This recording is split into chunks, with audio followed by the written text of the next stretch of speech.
Okay, well, it's 7 o'clock, 7:01. I'm going to call this meeting to order. So thank you, everybody, joining us for the Goffstown School Board meeting on April 20th, 2020. I do need to read the right to know law.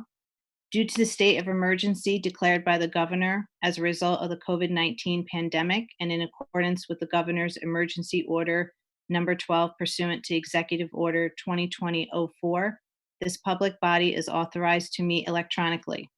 Please note there is no physical location to observe and listen contemporaneously to this meeting, which was authorized pursuant to the governor's emergency order.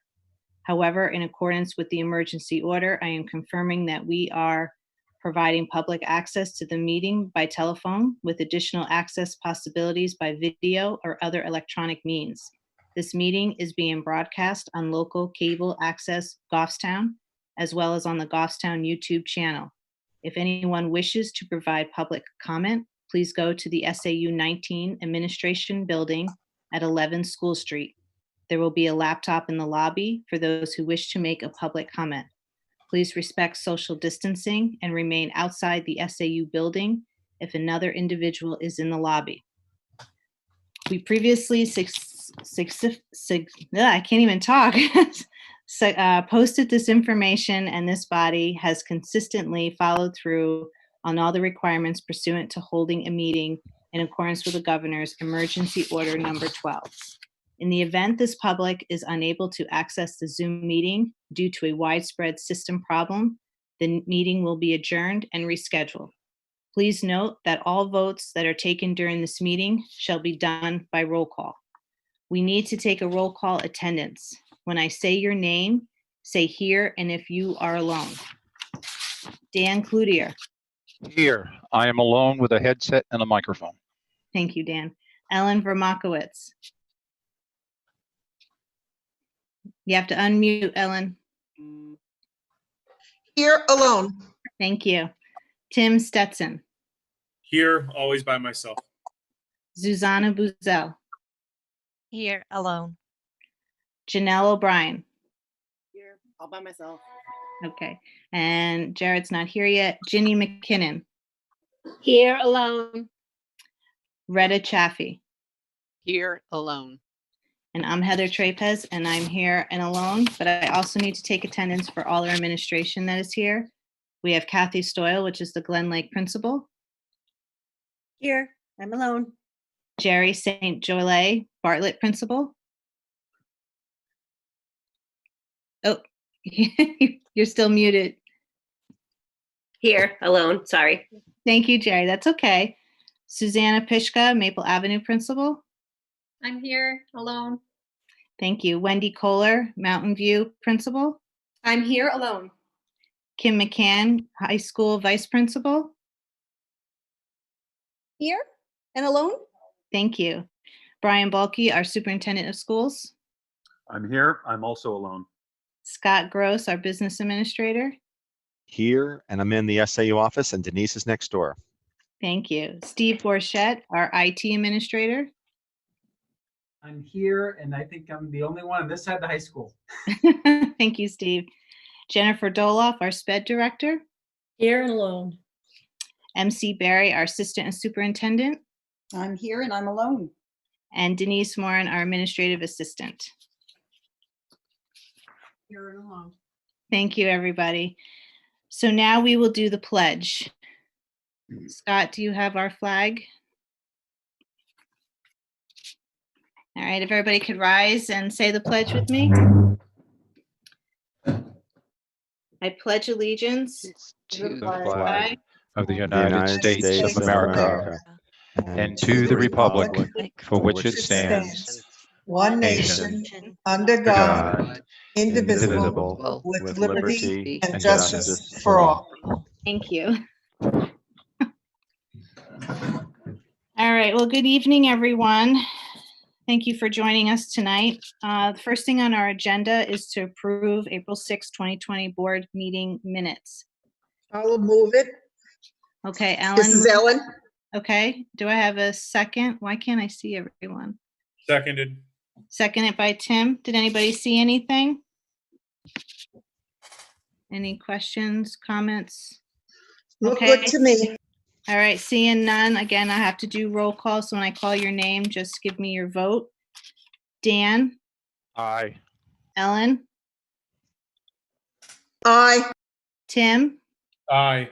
Susanna, Aye. Janelle, Ginny, Aye. Retta, Aye. and Heather, aye. We passed unanimously, Denise. Thank you. The second part is all of you should have received the February 2020 deliberative session minutes. It's just for your review on your time. Unless you see something that is clearly wrong, let us know. Ellen? Yeah, page 5. Okay. I think it's the 7th line up. Holding that down, hold on. Is it a major? Because this is already Yes, given. it's a major. It's a date that I think is wrong. Okay. Where'd it go? Oh, there it is. Yeah, it's page 5, 7th line up. The end of that, the 7th line, it starts with of 2020 and complete Okay. construction prior to the first day of school in, and it says 2021. I'm pretty sure we wanted 2020. Okay. Can you repeat that? The warrant article gives you 2 years on that to spend the money. I'm not sure if that had anything to do with it, Ellen. But No? well, this says construction prior to the first day of school on. Okay, I hear And you. it's Okay. 2020, right? Yep. That's the only thing I saw. All right. Denise, did you get that? We'll have to check into that. Because it's already been given to the DRA.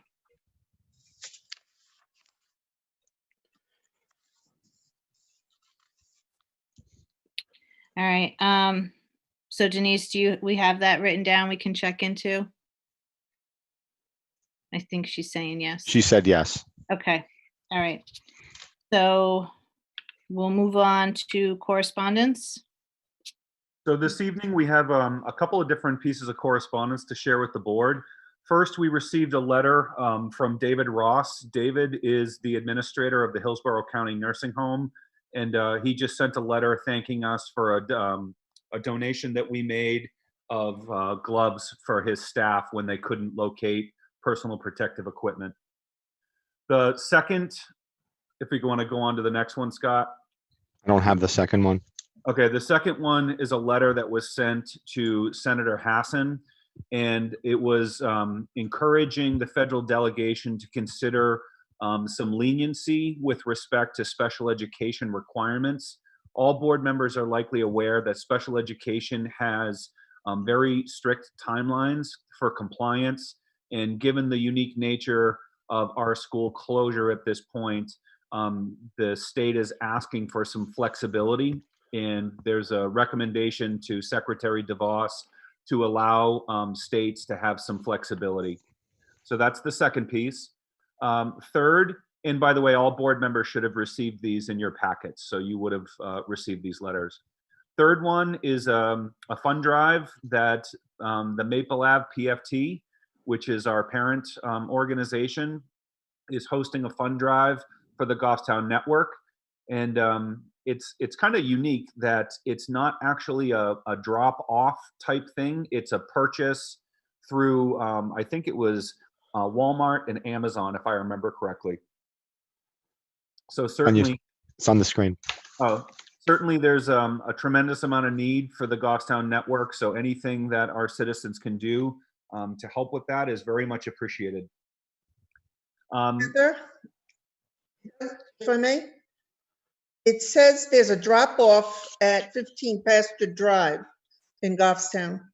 I believe that is the PFT president's home Address. address. Yeah. And that's off Tibbetts Hill Road, which is the road that Mountain View is on off of.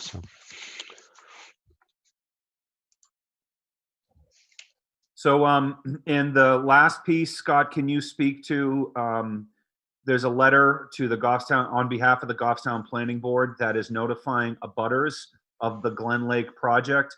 So many months ago, before the warrant article was voted by the citizens of Goffstown, Mr. Gross, myself, Mr. Loring, our engineer, Dan Tatum from Stantec Engineering, we all went to what's called the TRC, which is the Technical Review Committee that the town has for projects considered. So Scott, can you speak to this? So after we went to the TRC committee, this is the next step going to the planning board.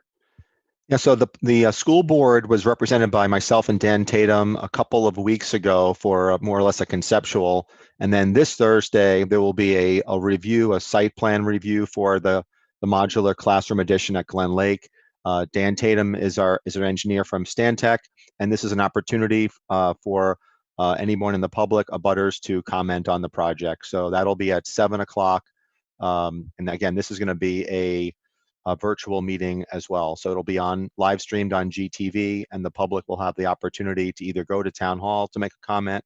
But if they do that, they have to fill out a form, or they can do it via telephone call. So all the abutters have been noticed. And again, this is more or less a courtesy review that municipalities conduct for the planning board and for obviously abutters. And That's it. thank you, Scott. And one last piece, Heather. All school board members should have received an email from a student at Goffstown High School named Alexa Skinner. I will address Alexa's email and the concerns that she's raised during my superintendent's report, but board members should have received her email as well. Right, that just came through this evening. Yeah, it just came through this afternoon. If it would have been earlier, we could have sent it out with the packet. Okay. And just for good compliance with cybersecurity, I did not open it. So if anybody has it and you have it for the screen to share with us, that would be good, because I'm not opening anything that was not requested. That's cybersecurity goodness. Okay. All right, well, we can let Brian read it, because I know it just came through like I think 5:30 on mine. I'll just speak to it. It's essentially a petition, and then it was 20 pages of signatures, or maybe even more. But I'll speak to it during my superintendent's report. All right, so is that all for correspondence, Brian? Yes. Okay, thank you. So accommodations, good news, anybody? Okay, seeing none, moving on to public comment. I don't see anybody in the lobby. So moving on to finance discussion. Scott, that's you. Sure, I'm going to share my desktop, and Dan, do you want me to cover this? Or do you want me? Yeah. Yes, please. Okay. So you have a total manifest before you this evening of $1,478,891.37. Payroll, taxes, and benefits equal $1,163,948.76.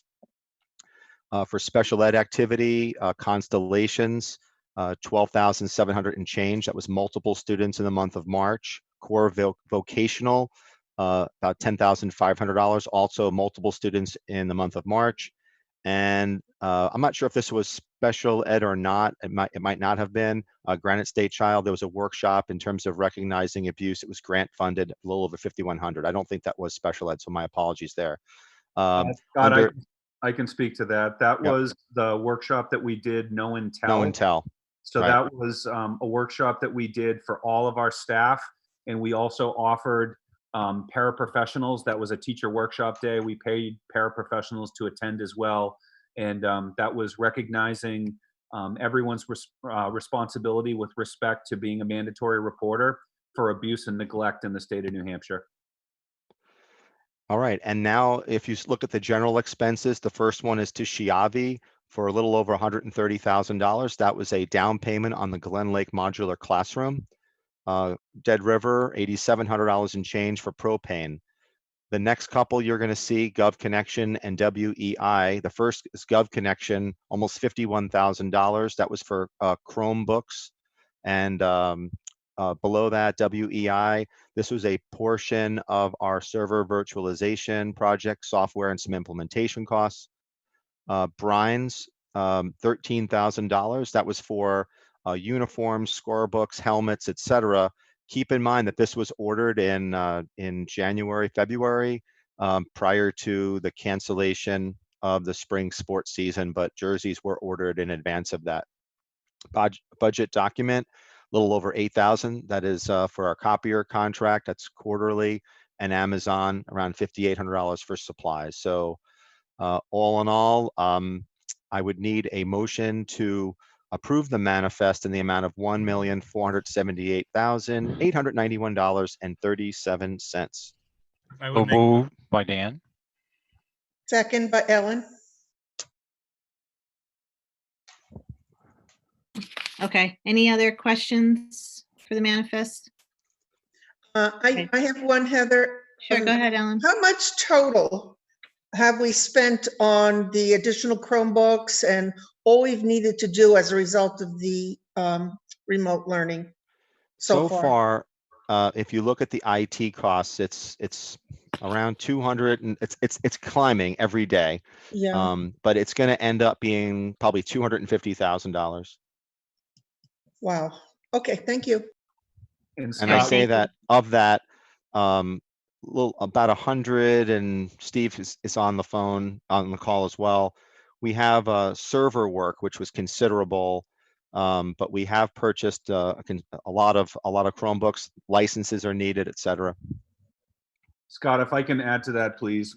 Board members should also know that there's a budget committee meeting tomorrow, and Mr. Gross will be providing an overview of the additional expenses that we've incurred as a result of COVID-19 to the budget committee as well.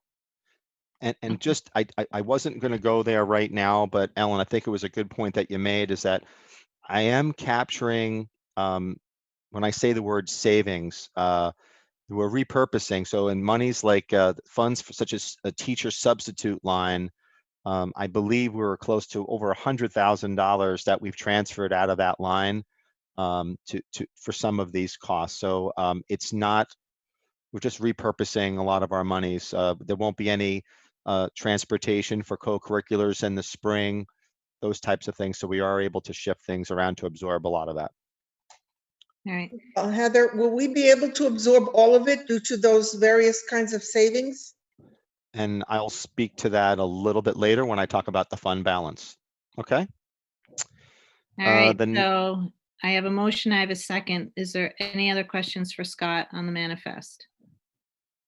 All right, seeing none, I'm going to do a roll call. When I call your name, please give me your vote. Dan, Aye. Ellen, Aye. Tim, aye. Susanna, Aye. Janelle, Aye. Ginny, Aye. Retta, Aye. Heather, aye. We're unanimous, Denise. Thank you. All right, Scott, down to budget transfers. I don't have any budget transfers for this particular school board meeting, but you will have them for the next, as there's additional things that are going on. Okay, I do have, the next is a oil bid waiver request. I mentioned this at the full SAU board meeting. In light of the current economic conditions, oil is at historically low levels. And rather than try to procure or put out to bid in August for our oil, we don't use a ton of oil in the Goffstown School District. But I would like to enter into an agreement with Dead River, which is our current provider. And right now the rate is $1.84 a gallon. We're currently paying $2.17 a gallon. So I would request a motion to waive the oil bid process and to allow the business administrator to enter into a oil bid contract with Dead River for the 2020-2021 school year. okay, thank you, Scott. Tim, I saw your hand. Are you making a motion or you have a question? I just had a question, Scott. When Okay. we had the meeting last week, it was $1.84. Oil has since gone negative. Are you going to ask them for another quote? Yes, it'll get refreshed. The last time I spoke with him, it was $1.84. So if it's a lower price before we lock in, then we'll go with the lower price. Okay, perfect. I will make that motion. Okay, thank you, Tim. Do I have a second? Oh, Ellen, you have a question? No, I'm seconding and then I have a question. Okay, all right, so Ellen seconds.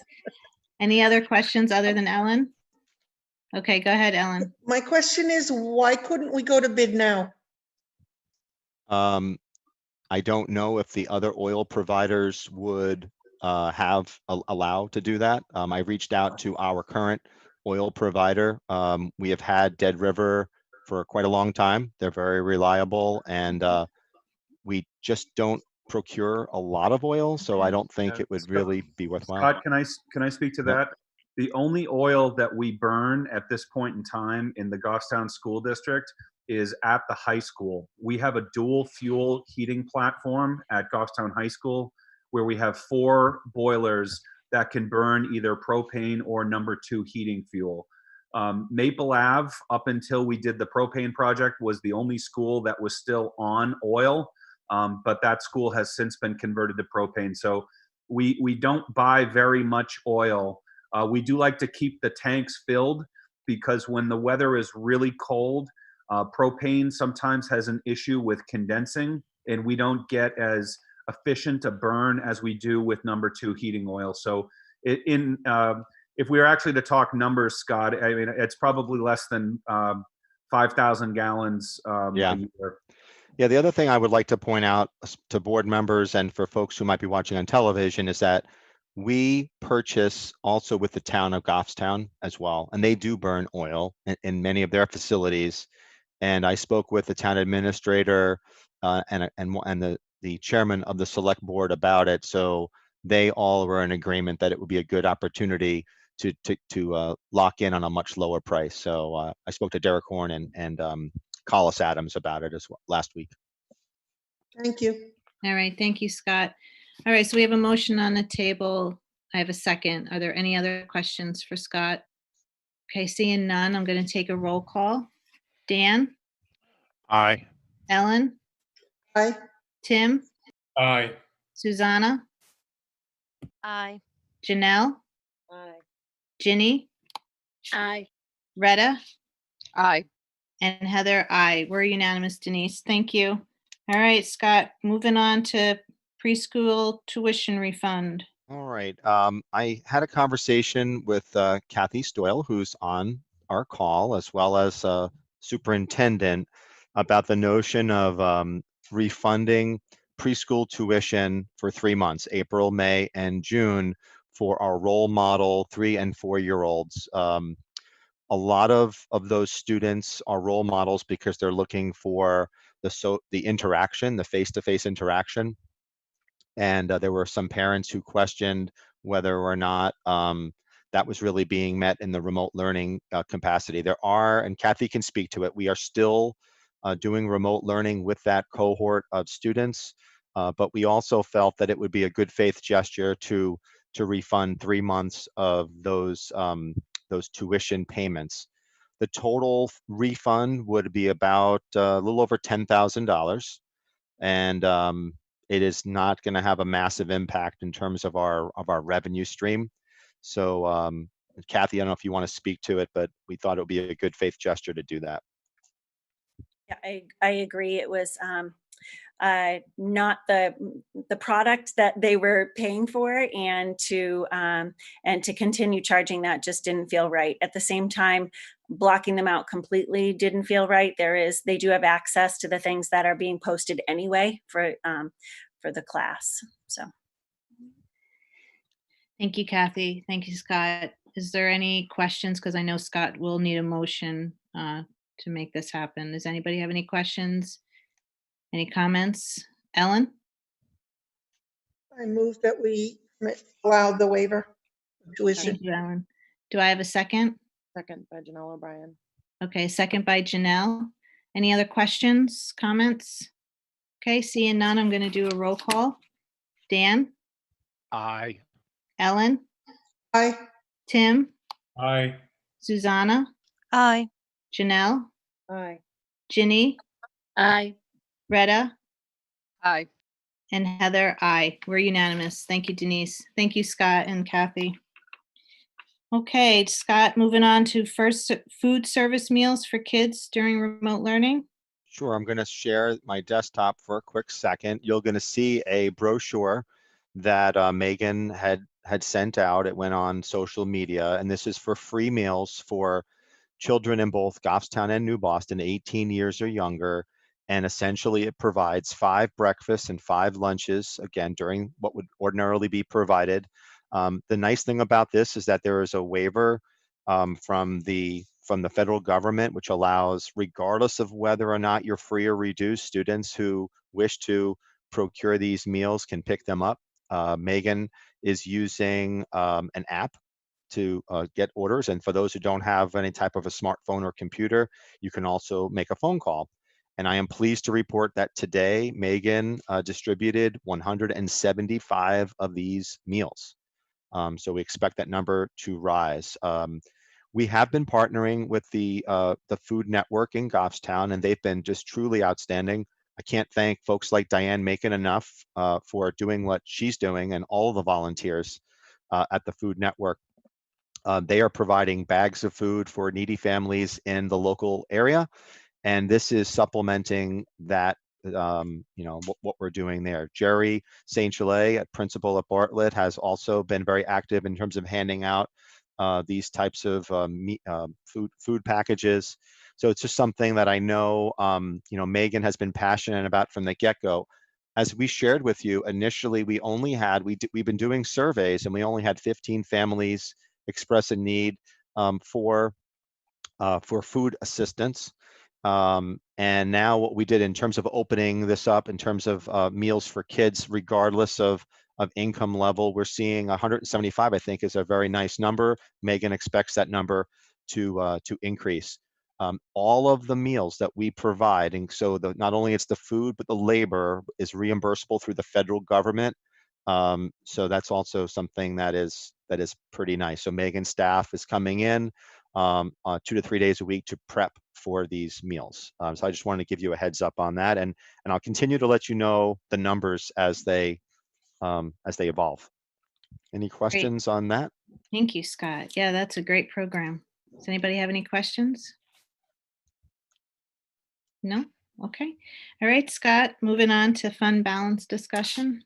Sure. So, this is something that, Ellen had raised earlier, and, here we are, we're in about the middle of April, and this is the time that I start to look at our fund balance. This year was a lot more challenging, not a whole lot of history that we can go back on.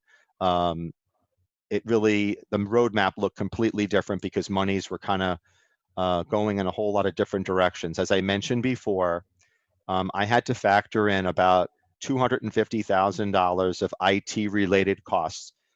These are largely related to server upgrades, both our primary and our backup servers. Simply put, our servers were already in need of replacement, and with all of the extra capacity on our system, it really prompted us to take action quicker. The other thing is that we had to purchase a considerable amount of Chromebooks for students that did not have technology in their homes, and that number has also increased as the weeks go by. We've seen a little bit of a push recently as we've gone from a 1 month remote learning to now end of school year. We're getting more requests from families that they know that it's a prolonged type situation, and they need additional resources. So with that, we are procuring 50 more Chromebooks to meet that demand. So Ellen, that's the IT portion is about about $250,000. We're also I mentioned food service before. So as we continue with, we're providing these meals. So we're going to see a little bit offset there in terms of revenues from the federal government. But while we continue to pay our food service workers, despite the fact that we're not incurring as much food costs, we are still having to pay on the labor side of things. And Megan is projecting, we're looking at $230,000 to $250,000 of a shortfall there. So I've kind of programmed that into our fund balance, our equation as well. So when we talk about where are we saving, some money, so we are saving money, as I mentioned before. The obvious one is the teacher substitute line. When we look at co-curriculars, whether it be transportation to those sporting events, spring athletic stipends will be another savings.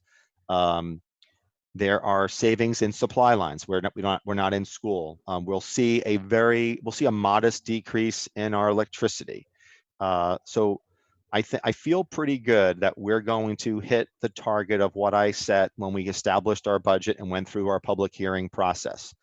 I had projected about a $1.4 million fund balance, and I think we'll be right around there. And that is including all the things that I mentioned. So at this point, I think that the board should not worry in terms of what are we going to do. I'm not giving license to go crazy on spending, but Steve has been very challenged in terms of what he's had to procure. His folks are working incredibly hard in getting all this equipment, not only provision, but you have to support it all. And those IT folks, they deserve a ton of credit. So with that, I'm going to know more, board members. I will know more in May as we get one more month under our belt. But so you might be in a position later on in May if there are other types of needs that we might need to take care of. So I will tell you one need that I think we're going to do in the short run. And Brian, I think you mentioned it at our last meeting, is what's called soft phone technology. And we're going to push this out like sooner rather than later. What a soft phone is, it essentially allows a user to have their laptop as their telephone. And it functions the same way as if they were to call the school. We're running into problems whereby our staff is using cell phones or landlines. Students may not know what that number is. They don't answer the phone, then they have to call back. So the soft phone technology will allow us to really be much more effective in how we communicate with our students and amongst each other. And it allows that technology in terms of the voice communication to be more or less portable. That applies not just to our teachers and our paras, but also to any admin assistants who might be working remotely. So it's something that we're going to push forward with in the next couple of weeks because it's desperately needed.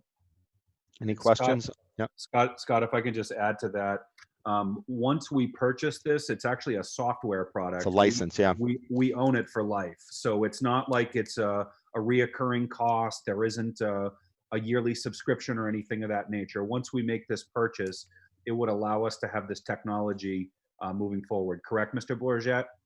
That is correct. It's a license upgrade on our existing phone system. Okay. All right. So I think as we go through the next couple of weeks, we are doing things that we're pretty much forced to do in terms of operating in this remote learning environment.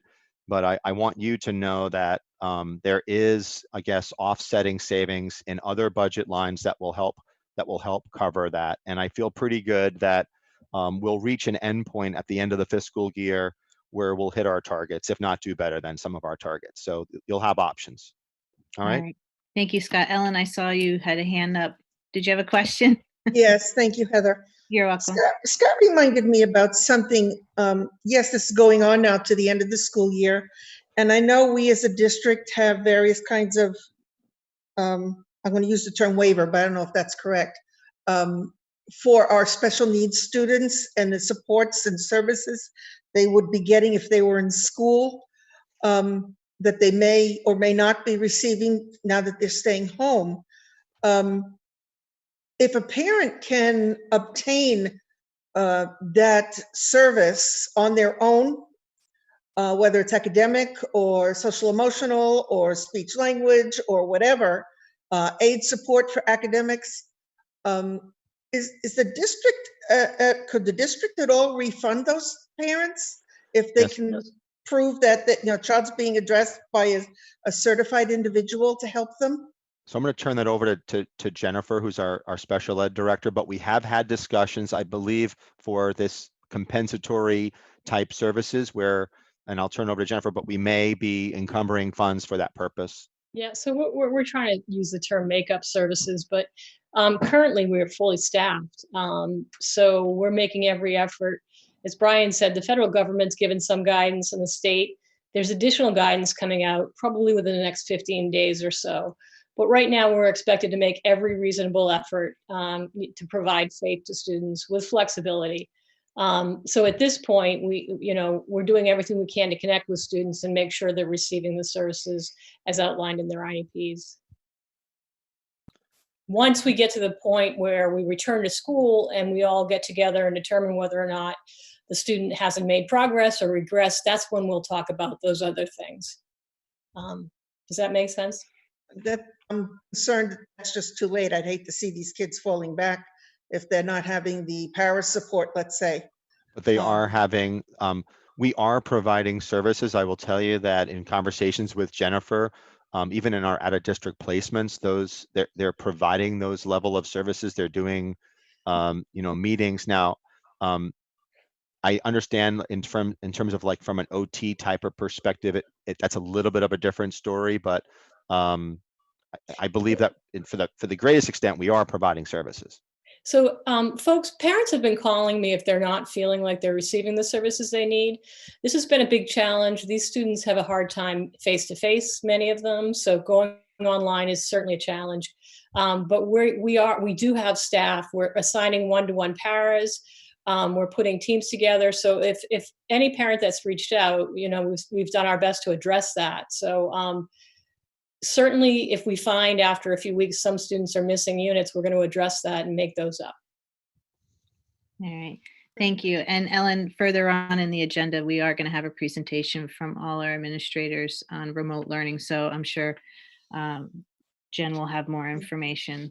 I do get concerned because it's going to go on for the rest of the year. And I'm concerned for all the children, and they'll all be in the same boat. But just how much progress are they actually making?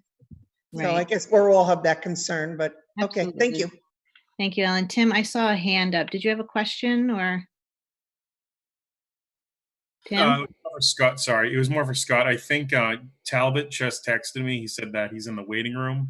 I did let him in, but then it started spinning on my end. So I know he was having issues, but I did have him join, and I'll text him back. I've been texting with him myself. So okay, all right. Thanks, Tim. All right, so Scott, are you done with the fund balance discussion? Yes, I am. Okay, perfect. Thank you. All right, moving on to P&C committee decision. I'm assuming that's you, Retta? Yes.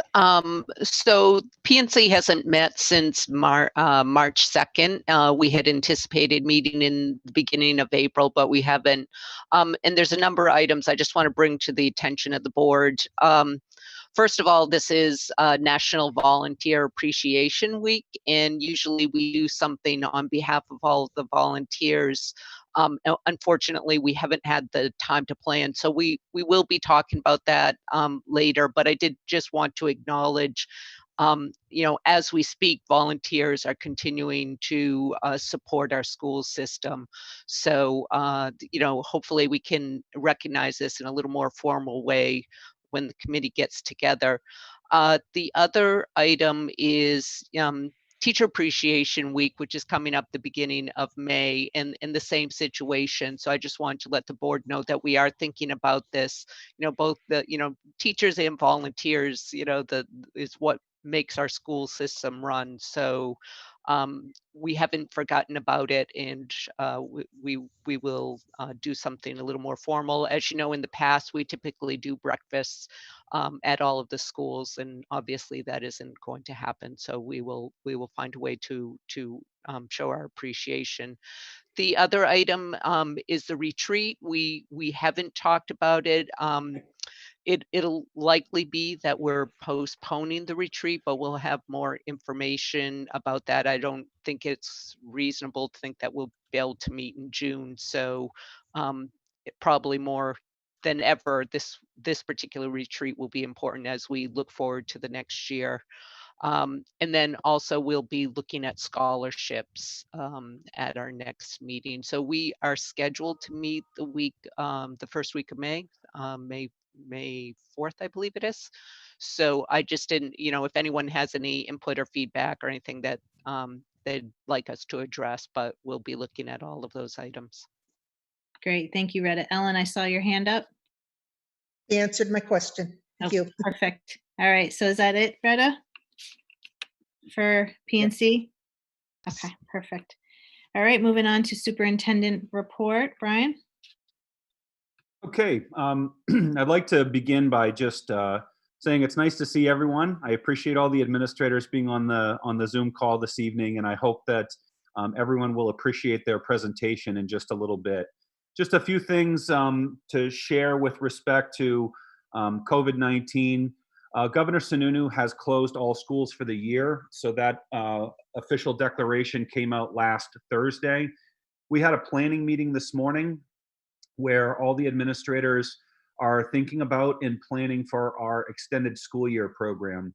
The board will recall that special education students, many of them require services over the summer, and we had really hoped that that was going to be in our schools with our kids, and it's looking increasingly less likely that that's going to be the case. So we've done kind of a parallel planning model where teachers and administrators are planning for the possibility that we could be in school, but also planning for the possibility that we could continue to be in a remote environment. So I did want the board to know we're working on that. At the SAU board meeting last week, I shared criteria that I would expect to see in order to reopen safely. I have put that information on the website.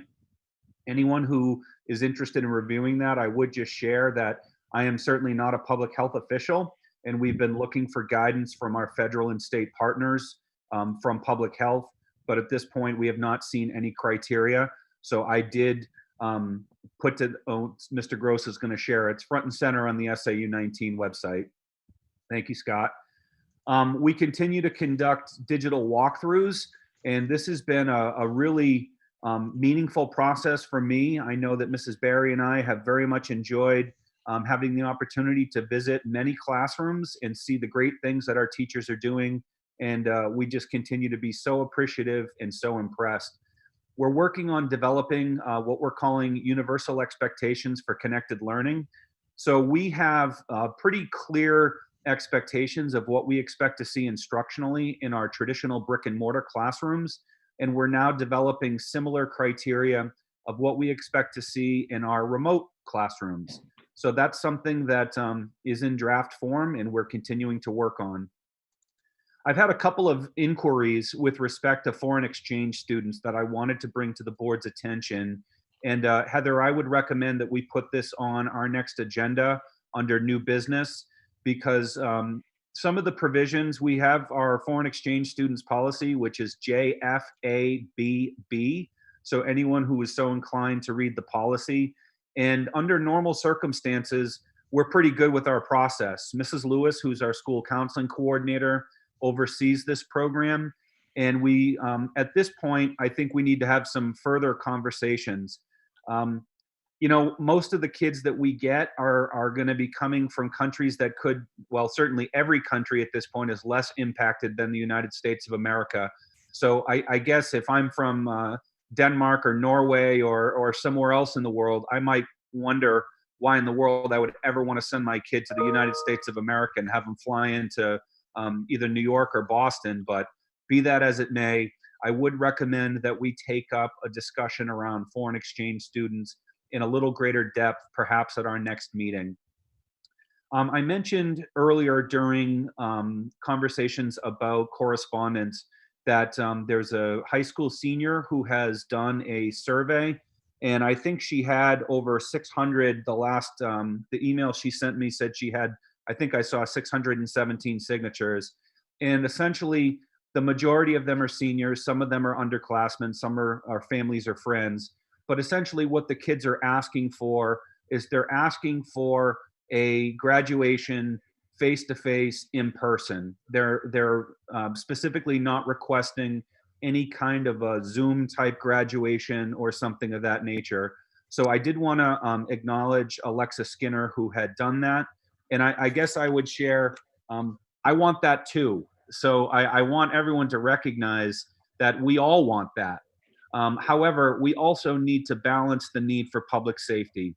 So I think we're going to have a number of celebrations and ritual. High school graduation is always my favorite event of the year, and I always look forward to it.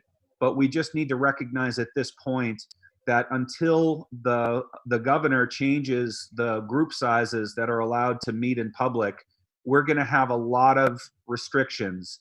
And we also have to be very, very careful that we don't have any of our families that are exposed to COVID-19. We'd hate to have a a wonderful celebration and have someone get sick or get the virus transmitted to them. So everything, and we talked about this at the SAU meeting last week, but everything from high school graduation down to kindergarten promotion and everything in between is impacted. And I think what we're going to have to do is continue to, I will tell the students that we are committed. If we're able to hold a high school graduation ceremony in the month of July or August, or even a little later, if that's what it ended up being, that we're committed to doing that.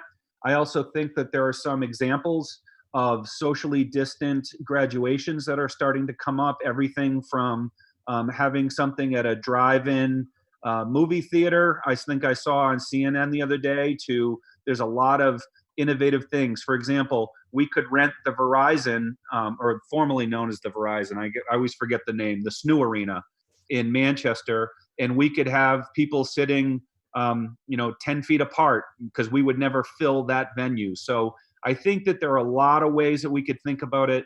I know the kids are disappointed. It's important to me, it's important to all of us. And we certainly recognize, we're very empathetic to the seniors, and this stinks for them. It really does. But I think we're going to have to be at a point, folks, where we're going to have to think about imperfect closure versus waiting and perhaps not being able to have something until it could be considerably later. So I did want to share that with the board and to let you know that there are a lot of people talking about this. We're very sympathetic to them, but we have to make sure we do things safely. So while I respect the students and I applaud their efforts at taking an active role in terms of civics, I really appreciate that. I just want to make sure everyone has to know we have to keep everyone safe. So we've got to balance that need for these rites, passages, and rituals, and recognize that an imperfect closure may unfortunately be the reality. But we're not giving up on graduation or the prom or 8th grade promotion or anything else that we do at the end of the year. But we do need to balance those events with public health. So with Heather. that, Heather, that's all I have. Heather? All right, thank you, Brian. Yes, hang on one second, Dan. Ellen, I saw her hand up. Ellen, did you have a question? My only thought, I saw this posted on Facebook a few times. The idea of using the Santa or Easter Bunny routes that they use when they do those drive arounds with the fire department, and do that with a parade of cars, and then drive through the high school parking lot and receive their diplomas. I don't know if that's even at all possible, but just to do something special for these kids. Ellen, we've had a lot of internal conversations about different creative options. I think, again, we're not ready to give up on having a traditional graduation, but we certainly recognize the limitations given the restrictions that are placed on us with group sizes per Governor Sununu's declaration. So whether it's a parade or it's something else, we're definitely open to that. But the message loud and clear from these graduating seniors is they really want the traditional in-person graduation. We do know, of course, that we would be limited in having this ceremony at St. Anselm College, but we're open to other options, other ideas, depending upon when it could be. Right, thank you, Brian. Okay, Dan, thank you. You had a question? It more is to process. I'm not knowing the legal process of actually graduating. If we never get a chance to physically have something where a diploma is handed, how is the legal process of graduation for entrance into college occur? When does that occur? When the credits are done? When does the paperwork move? So and I'll let Mrs. McCann speak to this if she's so inclined, but whether they attend graduation or not, if they've completed the course requirements and their transcripts indicate that, they are graduated. Yeah, the legal document is the transcript. It's not a diploma. The diploma and the graduation ceremony are considered just that, ceremonial. They're rituals, rites of passage, but they are not part of completing, and it ultimately is the transcript that is the only legal document. Thank you. All right. Thank you. So is that it, Brian, for your update? Yes, thank you. Okay, you're welcome. All right, so moving on to old business, we have a Glen Lake update. Who is speaking to that? I can speak to that. That's Scott. Okay, Scott, go ahead. So as I said before, there is a planning board meeting on Thursday at 7 o'clock. And again, that's just a review in that respect. In terms of work that has been done, you saw today that we paid for the down payment on the portable classroom itself. Excavation work is continuing, and I believe we're at a point where we're close to excavating for footings, which would be that we're probably a couple of weeks away from pouring concrete for footings and slabs. John Neville Excavating has done a fantastic job. I think some photos have been shared with respect to all the work being done over there. So we're keeping our fingers crossed that we don't have any delays in terms of the actual construction of the portable classroom itself. But if that's the case, things are moving nicely. And I think we have to take a look back at some of the things that we did do. So we did employ Stantec Engineering early on in the process. We put the bid documents out prior to the Warren article. All those things allowed us to really hit the ground running. And obviously it doesn't hurt matters when there's no school in session and you can move, 5,000 yards of material. So so far so good. And I think, again, we should be in a good position, again, albeit no delays on the actual construction of the portable classroom itself, to have it up and running for the beginning of the school year in the fall. Perfect. Thank you, Scott. Brian, do you have anything to add to it? No? No, just that so far it looks really good. And as always, John Neville is doing a spectacular job. So we've been very pleased. I would say I'm a little concerned. I think Mr. Gross probably has maybe a little less concern than I have, but the building is being manufactured up in Maine, in Oxford, Maine. I guess my only concern is just the ability for them to get the building built in time for us to be able to make this project come to completion, including the connector building. So we've talked about how there's going to be the modular classroom, but then we're going to connect to the brick and mortar structure at Glen Lake. I want to make sure that we're pushing as hard as we can so that there's no delay in the fall. And I should also point out that, when we talk about our tax dollars staying local, I mean, obviously Neville Excavating is a local company. On Point Concrete, which is the concrete company that is also locally owned by a Lee Sperry and his family. And so that's just a good thing that, we're keeping these dollars local. So all good. Yes, absolutely. Thank you very much. Okay, so moving on to second read policies, we have a few policies that we talked about in March. We looked at them again for first reads, and now we're doing second reads. So we want to move these forward. If anybody has questions, we can take them one at a time. And Steve Bourget is here also to answer any questions that have to do with the IT part. So the first policy is GBCD.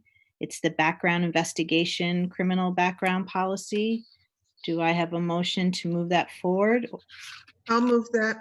Thank you. A second? I'll second that, Susanna. Susanna, thank you. Anybody have any questions on these policy? I've only gone through the first few pages. It's not redlined. Were there any changes to this?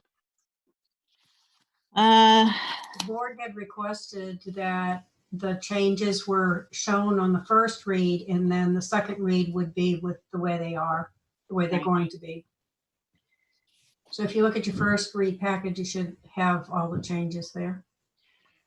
Right, and the first read, Dan, I do have I do have a copy of the first read, and it's talking about different RSAs that needed to be implemented, military caregivers.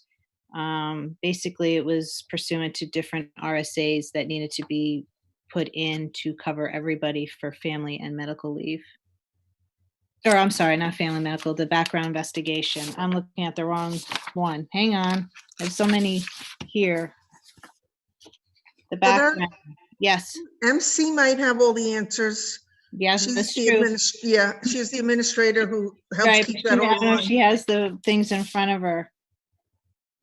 Well, what I've got in front of me are what was in Denise's packet from today. Denise, Right. these are the same set of policies, if I'm not mistaken, that started at the SAU board SAU, with yes. a review. And Correct. then once they were reviewed, at the SAU board, then they were subsequently passed to each one of the districts, with Kate providing district-specific revisions. So the Correct. same set of documents has already gone to New Boston, and now they are coming before the Goffstown board. Correct. Thank you, Denise. All right, so does that suffice, Dan? Yeah, I'm looking for the original ones now, but it shouldn't slow us down. Okay, thank you. So I have a motion and I have a second. Is there any other questions regarding G, B, C, D?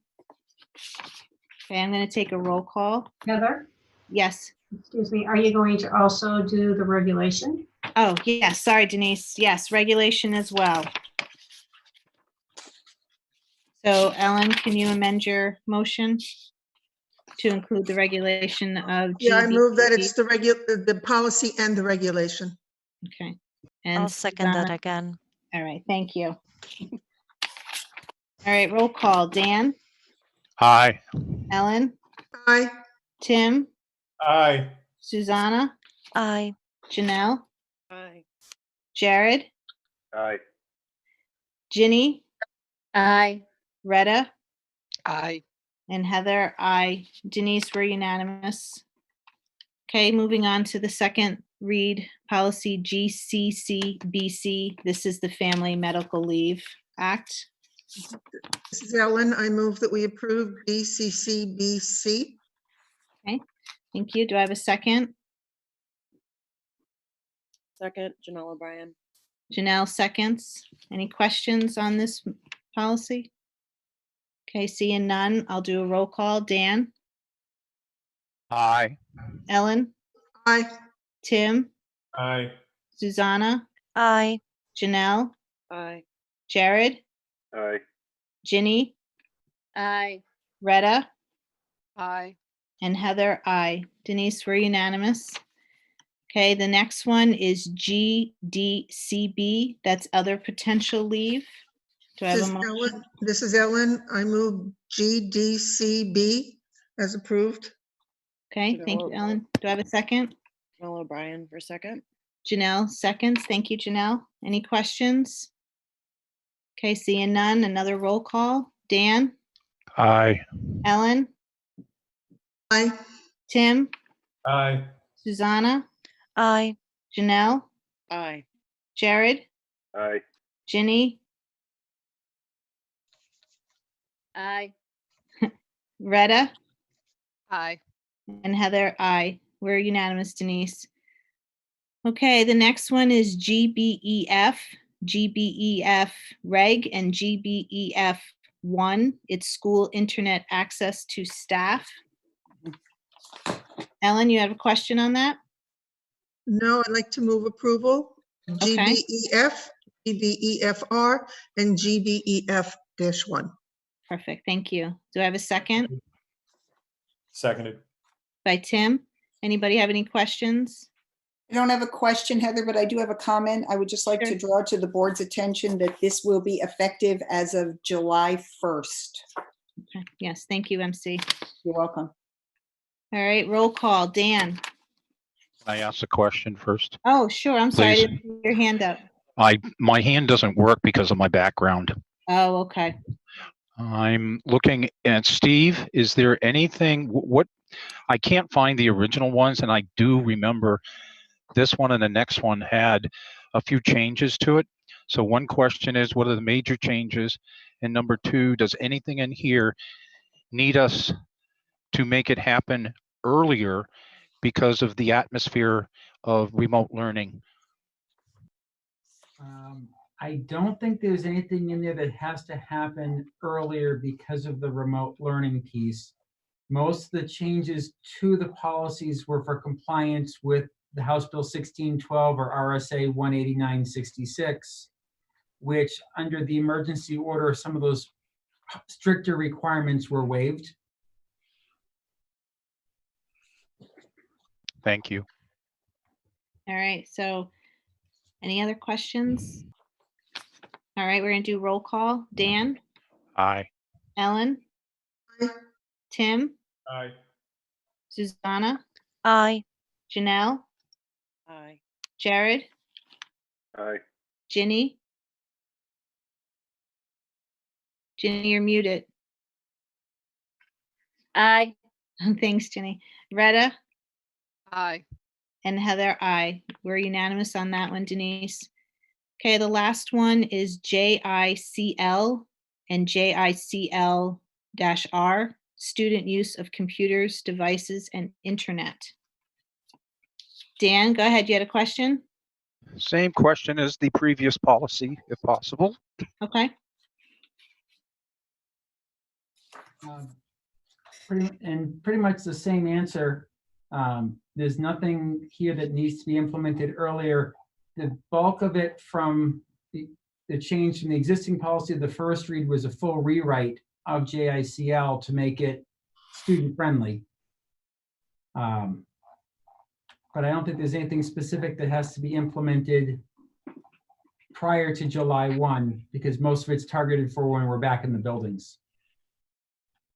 Thank you. All right. Thank you, Dan. Thank you, Steve. So if no other questions, I'll take a roll call. Ann? I Oh, don't think we have a I'm sorry, motion we yet. didn't have a motion yet. Gosh. All right, I need a motion to If I approve. may, Yes, this Ellen, is go ahead. Ellen. I move that second? JICL and Mhm. JICLR be adopted. Great, thank you. Do I have a second?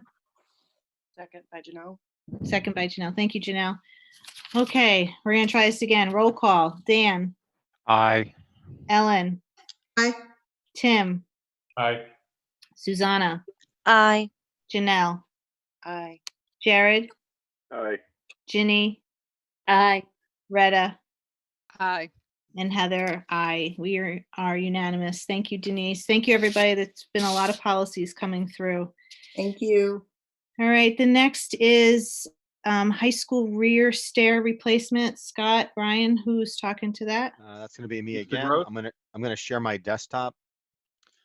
You'll recall that last year in June, the board had authorized a low bid of $38,850 for the two stairways at Goffstown High School.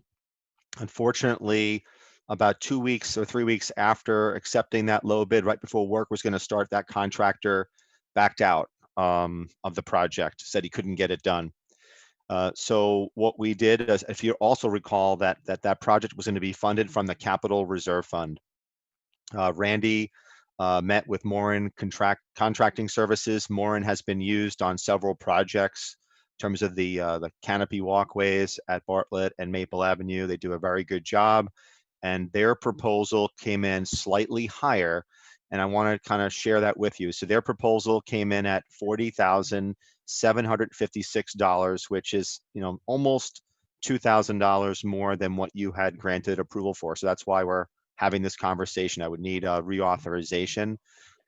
You'll recall that you authorized granite stairs, and this particular project is kind of like a hybrid. It's a precast product. All of the treads themselves are 2-inch granite, as well as all of the landings are also granite, and the side and the risers are a brick veneer.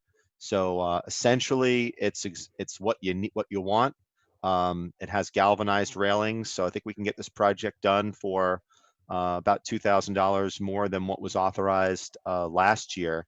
The one caveat is that I've been talking with the town about the possibility of them doing demolition of those stairs, and if they can, we'll save $4,000. So I'm speaking with DPW about that.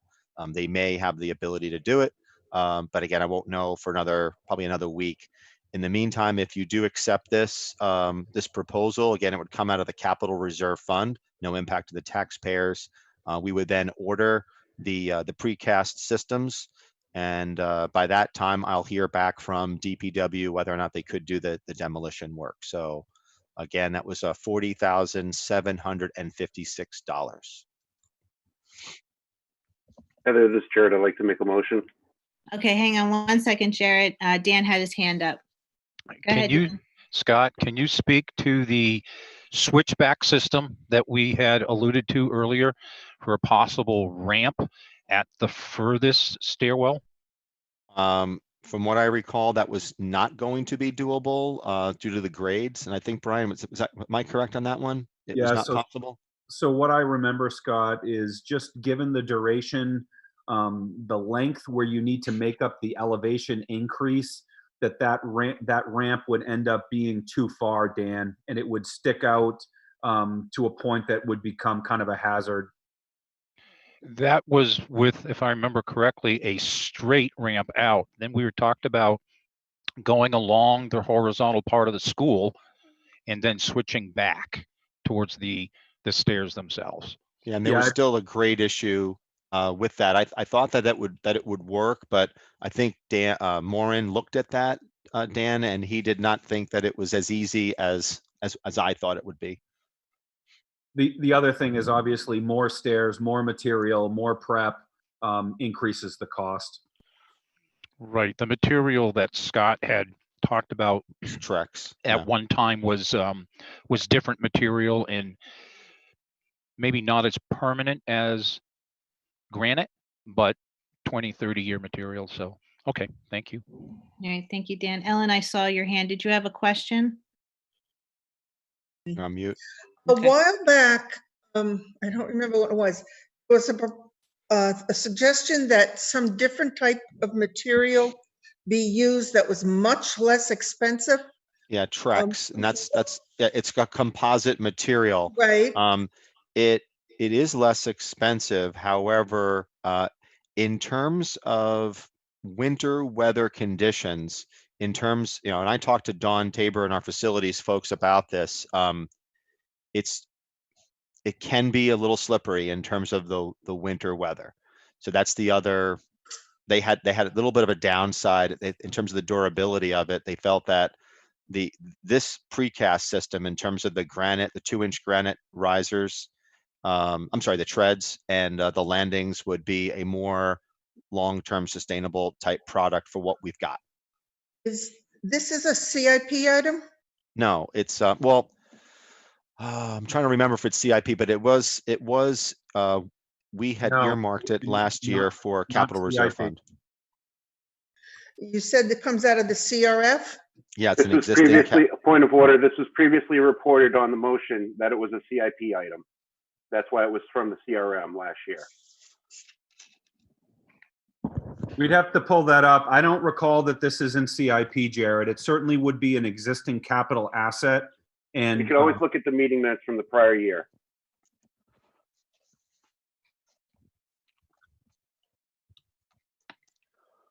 Okay, so Jared, did you want to make a motion to move this forward, or did you have other questions? No, I'd like to make a motion to update our authorization for the rear stairs at Goffstown High School to the amount of $40,756 with an updated vendor as provided by Scott Gross. Okay, great. Thank you, Jared. Is there a second? I'll go ahead and second that, Dan. Thank you, Dan. Is there any other questions or comments about this? Okay, seeing none, I will do a roll call. Dan? Aye. Ellen? No. Tim? Aye. Susanna? Aye. Janelle? Aye. Jared? Aye. Ginny? Aye. Retta? Aye. Heather, aye. We're unanimous. Denise. Thank you, Scott. No, we're not unanimous. I voted no. Oh, you said no? I'm sorry, Ellen. I thought you said yes. All right, Denise, did you get that? Well, you have one no? Okay.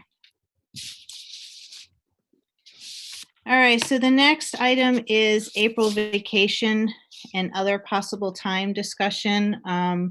Before we get into this, I just feel like there's some clarification that needs to happen. There was some confusion last week at our SAU board within the board and I think with our community. As you all know, we discussed canceling April break or keeping April break at our last school board meeting. We wanted to give New Boston an opportunity to talk as their board, which was 2 days later. And then we would all come together last week at the SAU board and discuss what everybody thought. The SAU board cannot make the final decision whether to keep April break or not. The only thing the SAU board can do is recommend what each individual board does. And I think that's where some of the confusion came with our community. It was recommended by the SAU board to cancel April break. So that's why we are here tonight to discuss it. Now, we've discussed it quite a bit. I'm not sure how much more we need to talk about it. We definitely can talk about it, but I don't want our waters to get muddy. I just want to talk about April break at this point. After that, we will talk about a potential of a 3-day weekend. That is a separate thing. I don't want things to get mixed together. So Brian, if you have anything to add to that, I can open up the discussion for the April break. No, I think you provided a really nice overview of that, Heather. And the other piece that I would share is the board received copies of the April vacation survey that Mrs. Moran sent out. Mhm. And if the board was so inclined, we could show that again. I did show that data at the SAU meeting last week. But there appeared to be support from the Goffstown board to work through April vacation. And I think it looks like there was not support in New Boston. So we'll have to cross that bridge on Wednesday night if the Goffstown board takes action. Okay. Ellen, I saw your hand up. Did you have a Yeah. question? Not a question. I'd like to move that the Goffstown board go along with what the overwhelming majority of those surveyed and what I think was unanimous vote on the Goffstown board when we were meeting last week, that we cancel the April break. Okay, so you have a motion to cancel April break. Do This I is have Jared, a I second? second. Okay, thank you, Jared. Is there any other questions or comments about April break? Ginny, are you raising your hand? I'm raising my hand. Okay, sorry, I wasn't sure. I'm still uncomfortable about the tenor of the SAU meeting and the differences between our board and the New Boston board. I think, yes, Goffstown does want to cancel the break, but I think we need to figure out something so that we don't have this huge discord with New Boston. So, I would vote yes for this, but I am very uncomfortable. My piece. No, thank you, Ginny, and we will discuss a plan B after we're done with this motion. So if there's no other questions or comments, oh, Janelle, you have a hand? I just had a question looking forward. So if we do decide to cancel and New Boston decides to not cancel, I know you said that there was more to come after we make our decision, but what would that look like? Brian, you want to answer that? Yeah, so if we were in school, there would be a transportation nightmare that would ensue from that. Because we're in a remote learning model, we certainly don't have disruption or additional weeks of busing or anything of that nature. So what would happen if New Boston decided to not take April vacation and Goffstown did is Goffstown would be in school. New Boston 7th through 12th graders would be in school, so the New Boston School District would have to pay for an extra week of busing.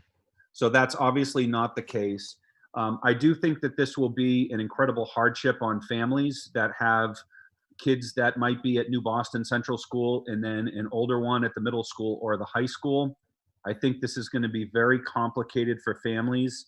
But I also, I don't know what the New Boston board is going to do. You know, we shared the survey results. That board has the survey results that Ellen is right. Overwhelmingly, everyone who responded to the survey, parents, teachers, support staff, all supported the notion of working through April vacation, which would get us out of school earlier.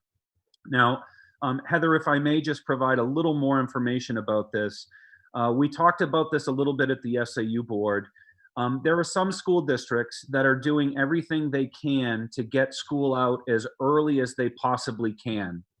Now, I have to tell you, and probably not surprisingly, I do not support that. I do not support the concept of that.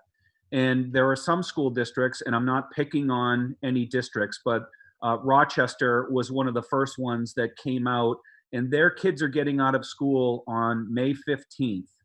So I do have tremendous concerns about school districts that are choosing to shorten their school year by moving to an hours-based calendar, eliminating days, and then essentially hurry up and let kids regress.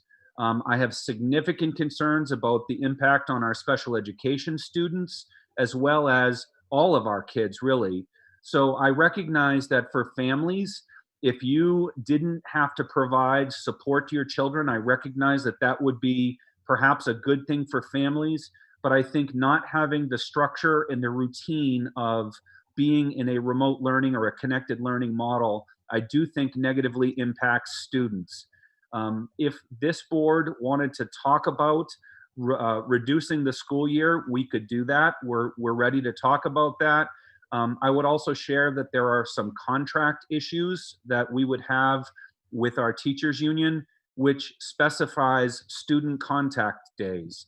So some school districts might have the flexibility to take a school day or 3 or 4 or 5 school days and then do more professional development or more training for teachers.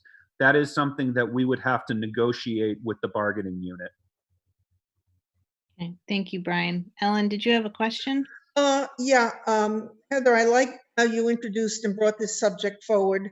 Thank you. I agree with this discussion has gone, I think, beyond the motion. Probably is better for the next piece of the discussion. I too, as Ginny, but probably maybe for different reasons, was very disquieted by the discussion last week. And I would probably like to address that further later on in the next topic of discussion.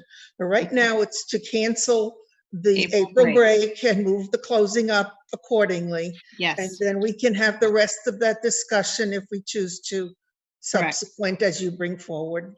Right. And also just to let you know, I have the survey in my hand, and New Boston, out of 728 people that were participating in the survey, 543 said to cancel April break. So, but like we said, we don't know what New Boston is going to decide. So we have a motion to cancel April break. We have a second. Dan, you had a question? Just a small comment. Okay. My vote is going to be because I'm elected by Goffstown residents, voters. Mm-hmm. Okay, thank you, Dan. All right, so any other questions, comments? We've talked about April break quite a bit. I just had one more thing. This is Janelle. Sure, go ahead, Janelle. I know that these are two different motions, and I appreciate that, and I think it needs to be handled that way 100%. Mm-hmm. However, part of me is concerned about the maybe the way that the questions may have led some people to believe, like, if we do cancel April vacation, that we are going to get time off in May. And when I reread the results today, it did look like there was an overwhelming amount of people who did want, more time off in May. And the reason why I bring this up in this motion is because Ellen had just said, the closing of school. So if we're going to have a further discussion about the school calendar, like, I think it's important that we take both things into consideration, if that makes sense. if we're saying that this means that we're getting out on this day in this motion, and then our next motion, we're going to go into, well, that's not really the closing day. We're going to actually add a couple more days. I'm just wondering, I guess, maybe how, like the logistics of that, how does that work, and how other members might feel about that. Right. Well, that's a good point, Janelle. I'm just trying to keep it very clear because last week so many things got thrown and caused mass confusion. If we cancel April break, the last day of school would be Thursday, June 11th. If we decide to add a 3-day weekend, one day would be added to the end of the year. And I don't know if this board wants to do that. It was recommended by the SAU board to at least discuss it. So I'm trying to keep things separate because last week, too many things got put together and we had a lot of upset people between board members and the community. And I'm trying to keep that separate. So we have a motion for April break to cancel. Let's move that forward. Tim, you had a question? Tim, go ahead. Oh, I was just going to say if we could please move it to vote. Yes, absolutely. That's what I'm doing. So I appreciate your concern, Janelle, and we hopefully can address it with the next topic. So Dan. Aye. Ellen. Aye. Tim. Aye. Susanna. Aye. Janelle. Aye. Jared. Aye. Ginny. Aye. Retta. Aye. And Heather. Aye. So we're unanimous for canceling April break of 2020. Thank you, everybody. I know that was a big discussion. The second part of this is whether we have a 3-day weekend. Now, Brian will probably speak to this more, but I do want to say that it was put in the survey, but a lot of people felt that if they had a day off, it did not need to be made up at the end of the year. Once they realized that if you take a day off, you have to make it up, then they went, no, I don't want a 3-day weekend. Can Brian resend this? I had parents contacting me. I was seeing stuff on Facebook. So the survey with the long weekend, I would take with a grain of salt. I'm not sure how accurate it is. If we did do a 3-day weekend, I would propose just one because we will have Memorial Day. So maybe like the very first weekend in May, have a Monday off. I'm not sure if New Boston is leaning towards that. If they are, I would like to try to compromise with them because we do need to work together with New Boston. And if we did have a 3-day weekend, I would request that none of our teachers hand out assignments on Friday. If we're going to do it, let everybody take a 3-day weekend, a break. Our teachers, our staff, our students, our parents, don't give assignments on Friday that's due Tuesday. But I'm open to hear any comments or anything. Brian, do you want to add to something before I call on Dan? No, I wouldn't add anything. I think you've captured it well. Thank you. All right. Thanks, Brian. Go ahead, Dan. May I ask the principals who are with us whether or not they believe the teachers who are doing this would actually take that day off, even though the kids might have a day off? Are the teachers going to have a day off? Good. Thank you, Dan. Who would like to answer first? Kim? Yeah, I don't mind going.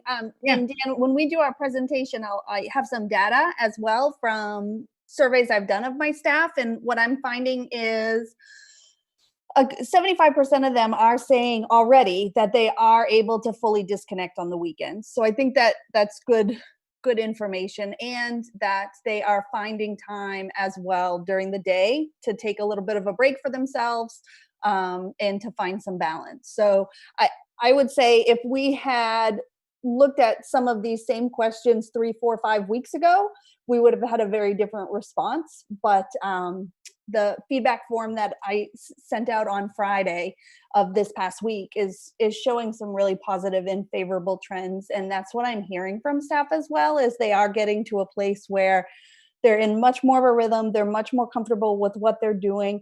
And because they're so connected to their device during the weekdays, that they're making a very conscious effort to turn off during the weekends.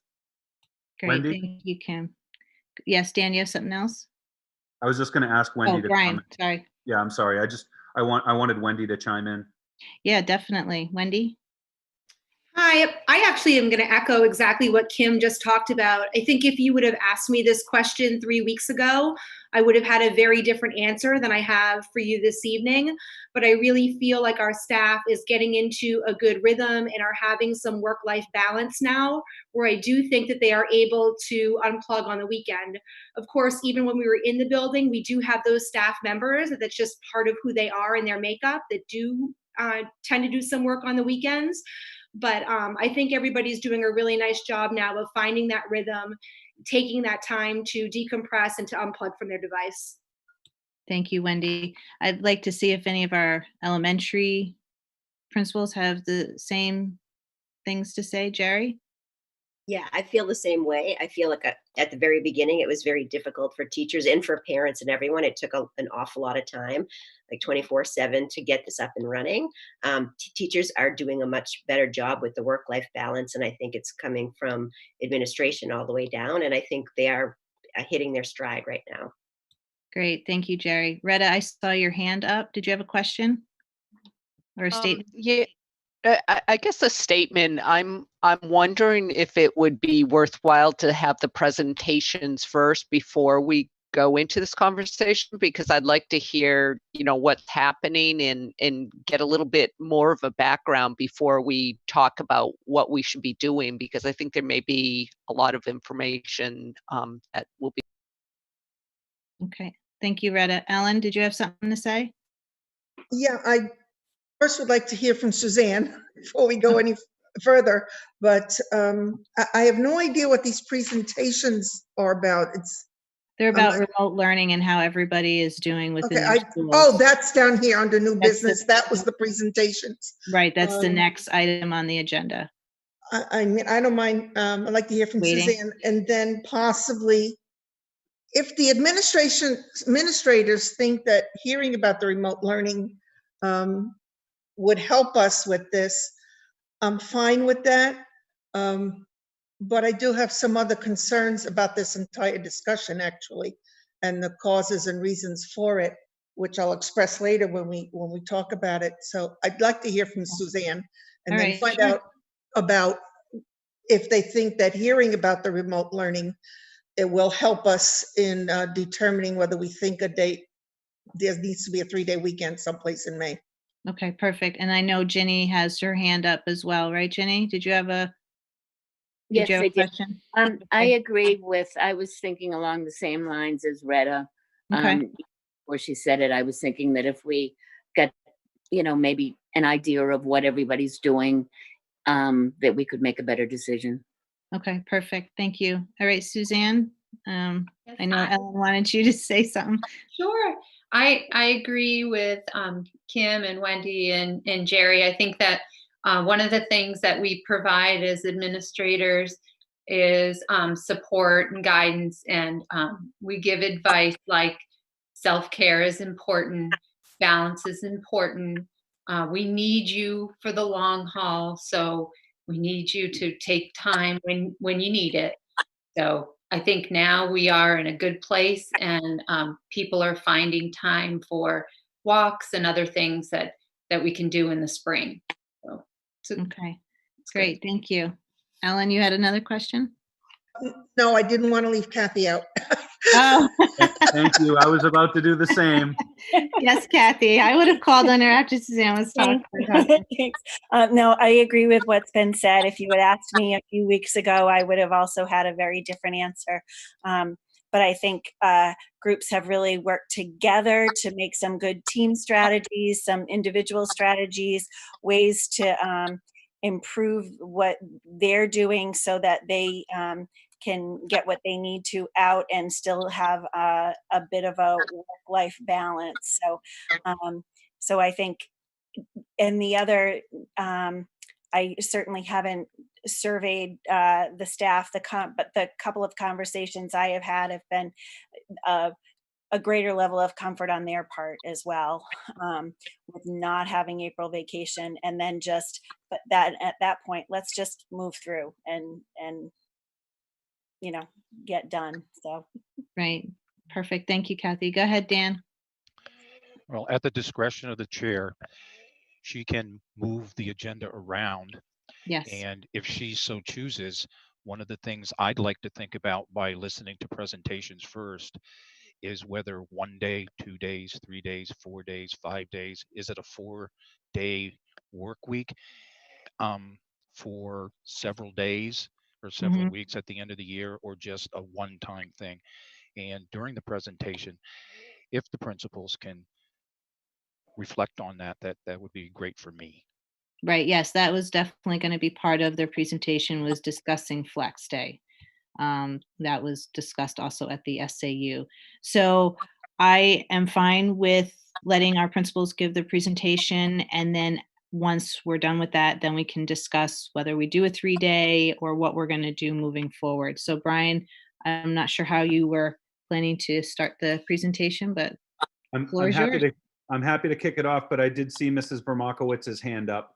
Hand up. I'm sorry. I'm sorry. Go ahead, Just Ellen. wanted to add one thing to Dan. I'm sorry. I'm fine. I like listening to what the principals have to say. The other option is no more additional days off, not just 1, 2, 3, or 4. But just cancel the break and keep on moving through is an option for us. Right. Yeah. Well, we're going to see what the principals have to say. Thank you, Ellen. All right. So Brian. Yeah, so I'd like to begin by thanking our administrators for spending their Monday evening with us. It's always nice to have all of them be part of this. So Mr. Bourget and Dr. Dolph, as well as our principals, will speak this evening. I mentioned this to Mrs. Berry last week and said that I'd like to move forward with compiling a presentation to show members of the school board, as well as interested members of the community, exactly what connected learning in a remote environment looks like. So I have the benefit of being able to see classrooms, to see the work that the teachers are doing, but we wanted to bring some of that to the school board. And so when we started working on this, MC did a great job, as she always does, and led the group in putting together a very comprehensive presentation.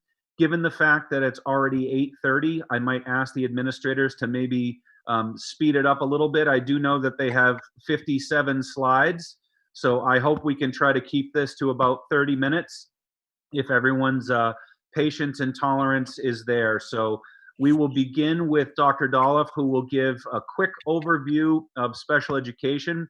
Mr. Gross, you're going to queue up the presentation if you would, and Jen, maybe just the highlights, and then I would say all the other administrators.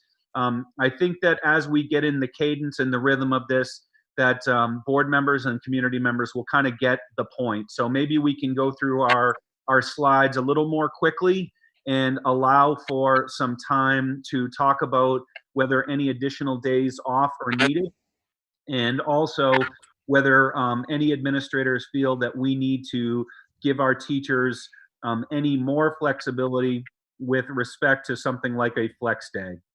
So why don't we start, Scott, if you can queue up the presentation, please. Yeah, I just wanted to let everybody know that I can't put this on full screen mode, so I've made some adjustments. If I do that, then you can't see anything in the Zoom call, so I'm going to share it this way.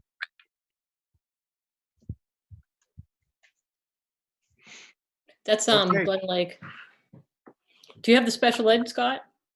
You have to tell me what slide it is. So that's the one. Oh, this starts it off. Oh, I'm sorry. I didn't know it was changed.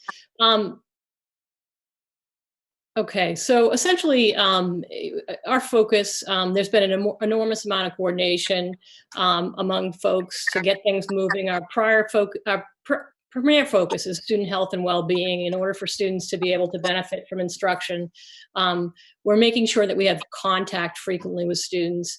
We've got specialists and teachers and staff holding one-on-one group sessions, meeting weekly, meeting daily, and sometimes coaching. So we're using a multitude of service models. We're using Seesaw, we're using Google Classroom, and we are using Zoom frequently for units of service. We are concerned about the few students who we are not able to connect with or aren't connecting with regularly. So for these students, we've got frequent check-ins from a variety of school personnel. And even in some circumstances, staff are sending postcards. We're frequently sending emails, calling students, or calling families.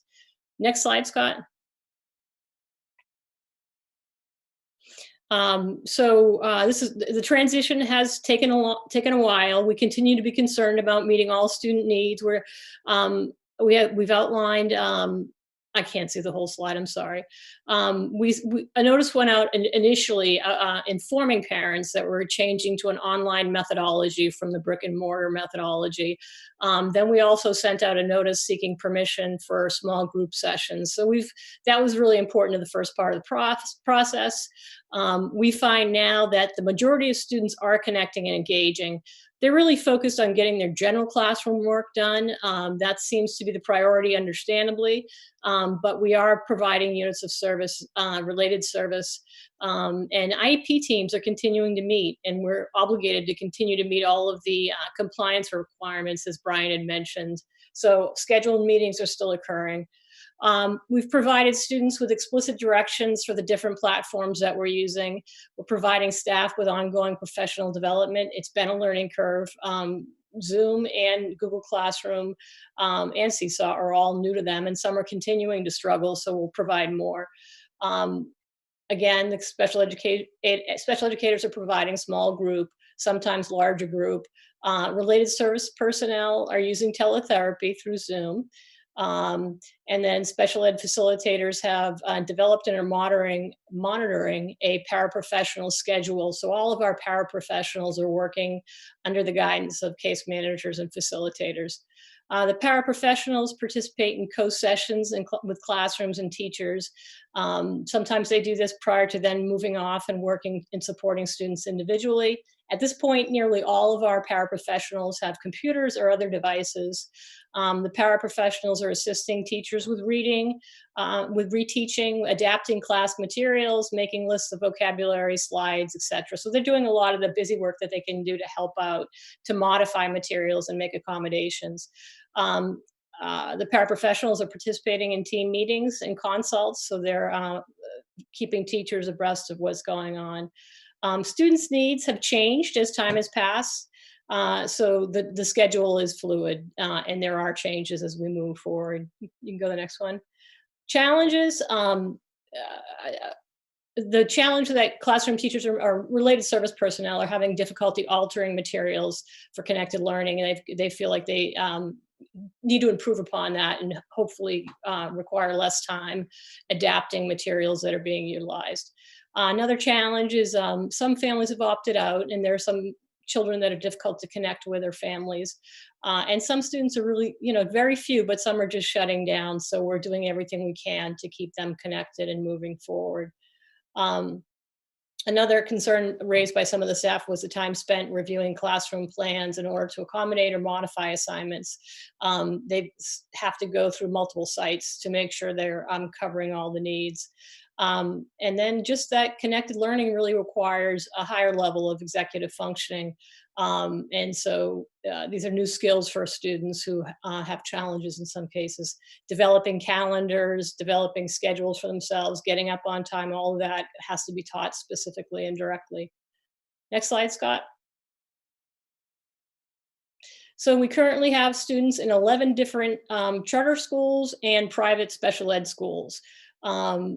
11 attend private special education schools. 9 students are enrolled in charter schools.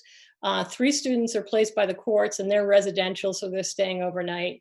Our SAU coordinator stays in contact with every family and is keeping communication flowing, make sure that students are receiving the services as listed on their IEP.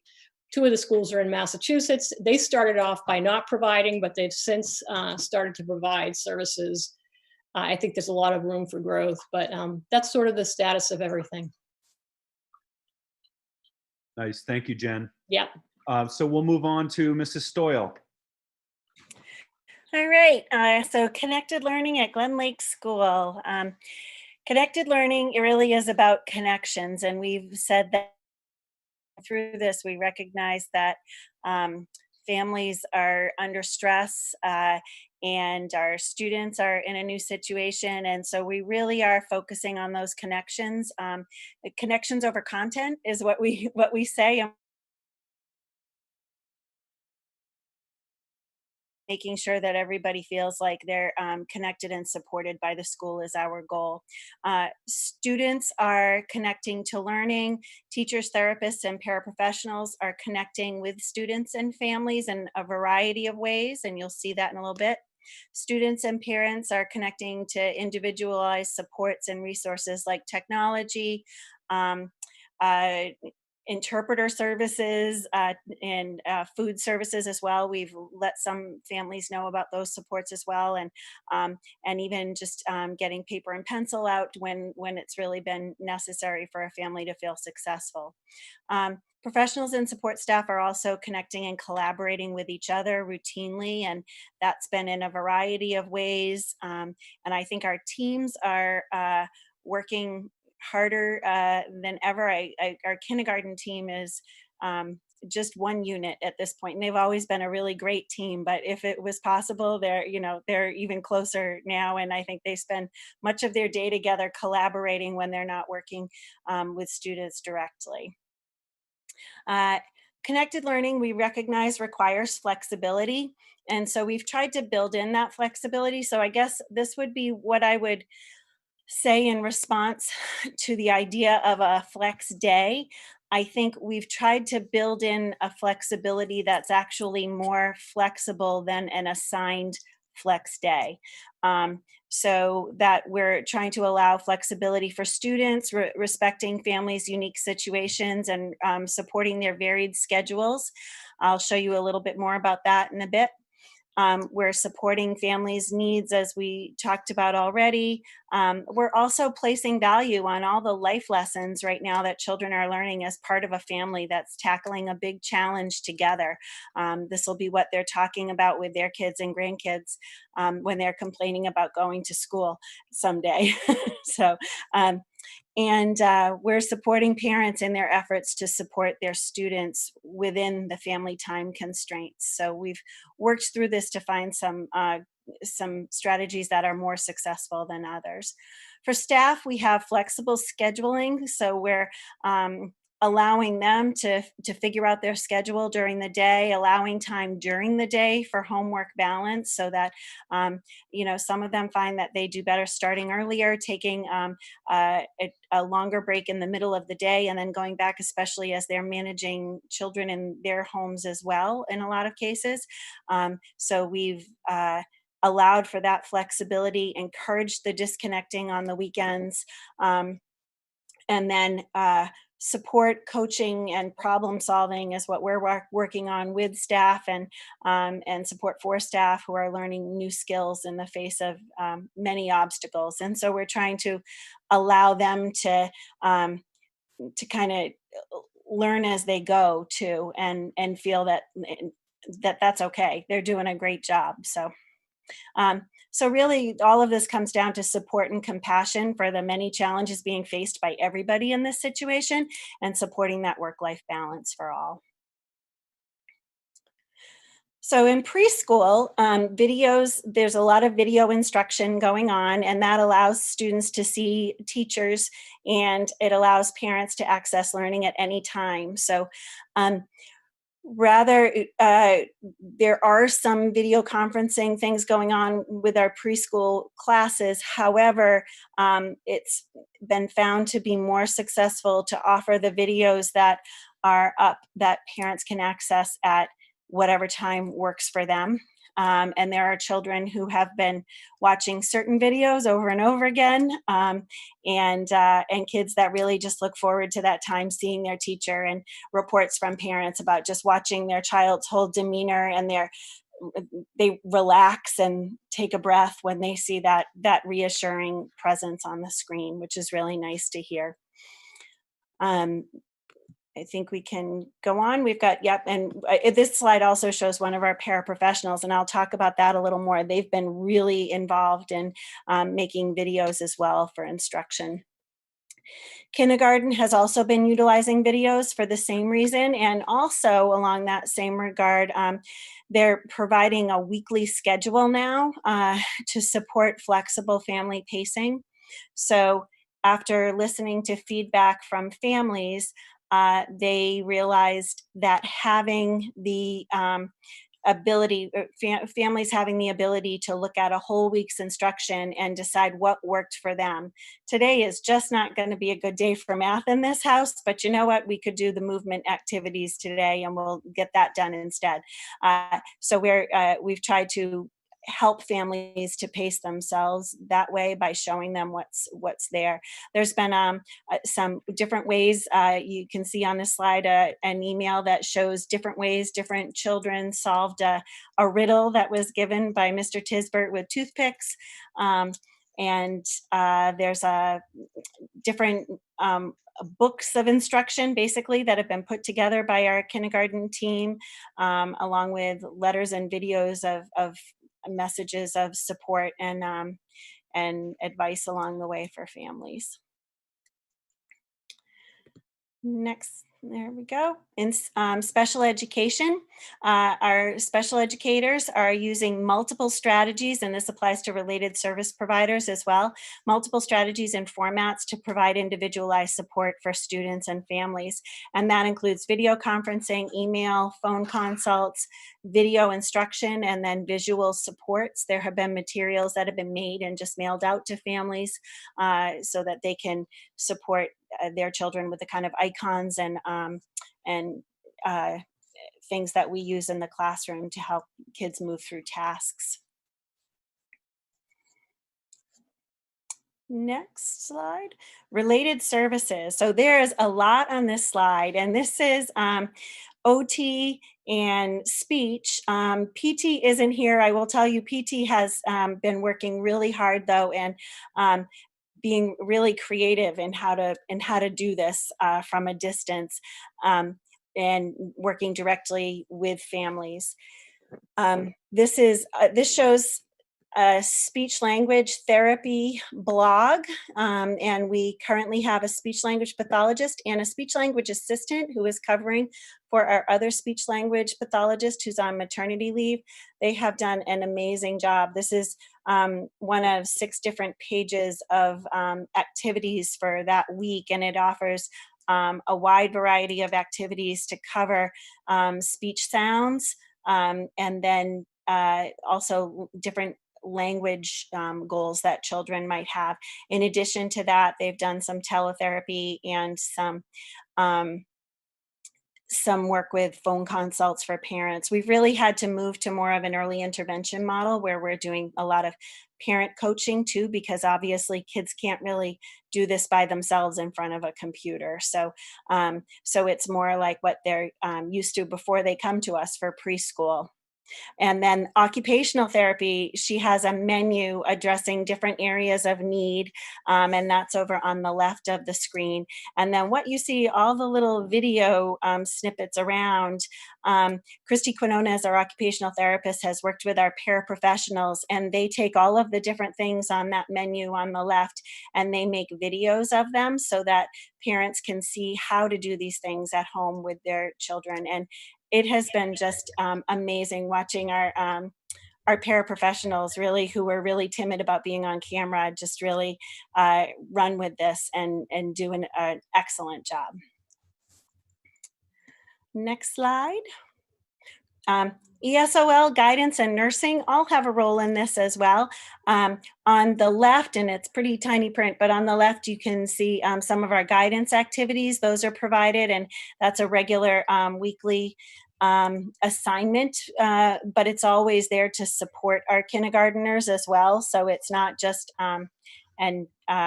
something assigned for them. There's one thing that's a jar there where kids are sad about missing out on something. They can write about it in the jar, and then someday, some other time when they actually can do these things again, they can pull those out. And so they're kind of saving those experiences for later. In the middle, our nurse has been making, she usually does a monthly health lesson for all of our kindergarten classes.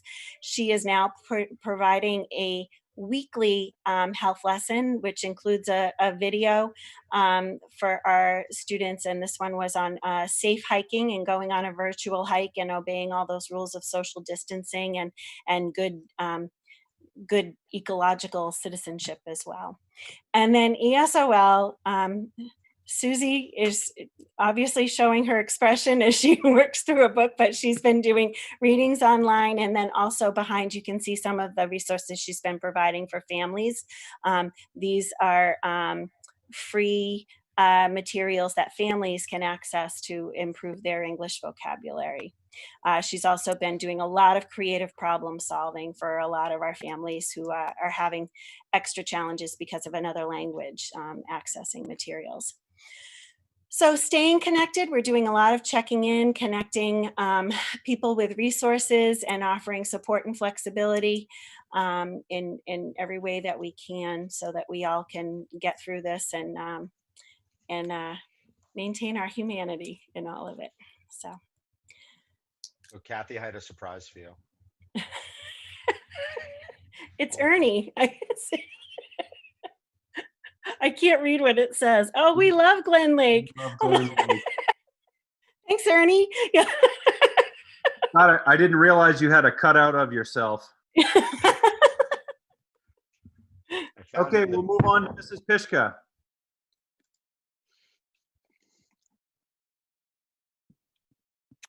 Okay, so to go along with what Kathy's already mentioned, connected learning requires a collective commitment of communication and collaboration and commitment from everyone.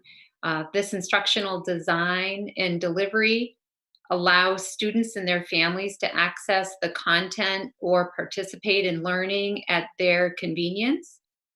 Again, that's flexibility along with our staff, as Kathy's already mentioned. Communication is key. We use a number of communication tools, emails, phone calls, video conferencing, to name a few, for to assist with the communication and with collaboration. Next slide, Scott.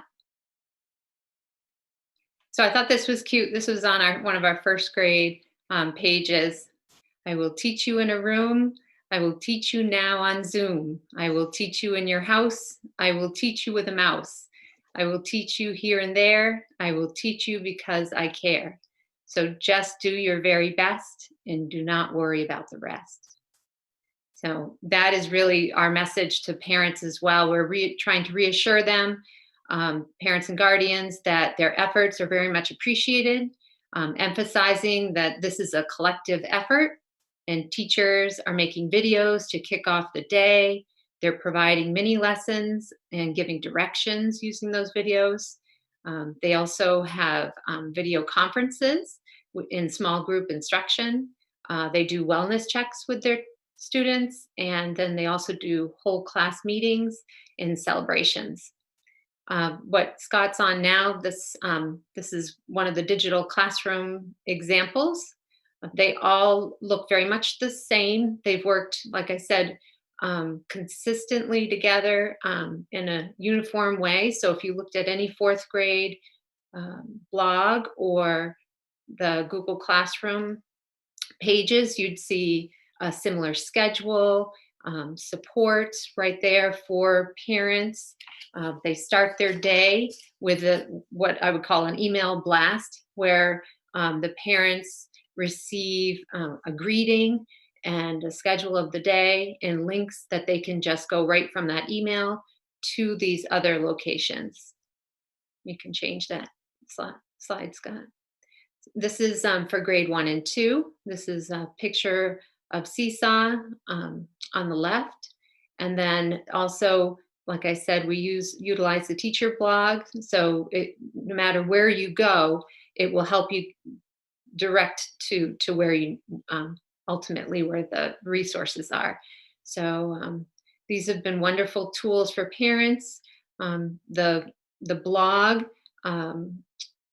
typically has a video of the teacher greeting them, and then the Seesaw is where their assignments go when they're completed. Teachers can comment on those. And as I said, that you open any second grade teacher's Seesaw account, and you would see that they have been planning together and collaborating on their efforts. And that has saved a lot of work. I think if each one worked individually, there would be a lot of work, but they've had opportunity more so than they ever have when they were in the building, because of course they'd have their own students with them, but they've been able to have lots and lots of conversation. And you can change the slide. So remote support, educators who provide supplemental support also use a digital classroom or classrooms and teacher blogs. Students who received additional reading, math, and guidance support continue to get that support. And here are some examples of some modified curriculum. The part in the middle, the recorded lesson, is actually a PowerPoint that our reading specialist puts together for her students. And you click the button and Mrs. Chisholm reads to the students what's on the page and basically runs her lesson through a PowerPoint. Then our school counselor is also doing second step lessons and counseling with individual students. So that's an example of something that she's been working on with the kids on how to calm down. This slide, this is examples from beyond the digital experience. Students participate in Unified Arts daily or multiple times a day if they wish. They have 5 activities in physical education, in music, in STEAM, in art, and in library to choose from. These teachers create a bingo board, is what they call it, for student choice in each of the grade levels. And also in addition to that, the classroom teachers have created extension activities, and most of these choices are active, hands-on, and do not require devices. You can change the slide, Scott.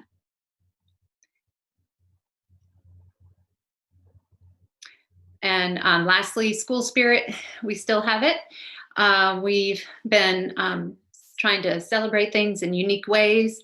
Autism awareness, we encouraged all the children to wear their blue and watch videos around uniqueness. Volunteer appreciation, we are working on our appreciation writing pieces in the classrooms, in the virtual classrooms. We have a sports day coming up. We have staff appreciation planned, and we had a yearbook cover contest along with the food drive that's happening right now. And Purple Up Day is coming up this week on the 22nd. If people want to wear purple, it is in support of our military children. And the picture there is Kira. She is our student council president, and she has a message on the side there. And that's it for me. Wow. Okay, moving on to Jerry. Okay, thank you, everyone. So we have a lot of the same information as that they had at Glen Lake, and almost exactly the same as that we have at Maple. It's the same thing. We try to have the same curriculum, the same collaboration. We just have a little different flair being Bartlett. So it is connected learning. I put a little knot. I don't know if you can see it, a little rope knot. I had my own little visual I have to show you. So we are reaching out to all of our kids. It's been a very interesting switch, but we're making the best of it, and the kids are connected with us, we're connected with them, and staff are definitely connected together. So our faculty and staff, we connect. We have weekly meetings for all kinds of our groups. We're meeting with paraprofessionals, which is something that doesn't always happen during the school day, so that's been really nice. We're meeting individually with teachers and with small groups, and I've seen a lot more of my staff during this remote learning experience than I do because they're with their kids all the time. So how we support each other, we have Microsoft Teams. We're doing video conferences, checking in. We have collaborative spaces, which is really exciting. We've always collaborated in person, and we keep documents and notes, but we have spaces where they can go on at their own time and add lessons and share lessons and resources, but then also video chat about everything too.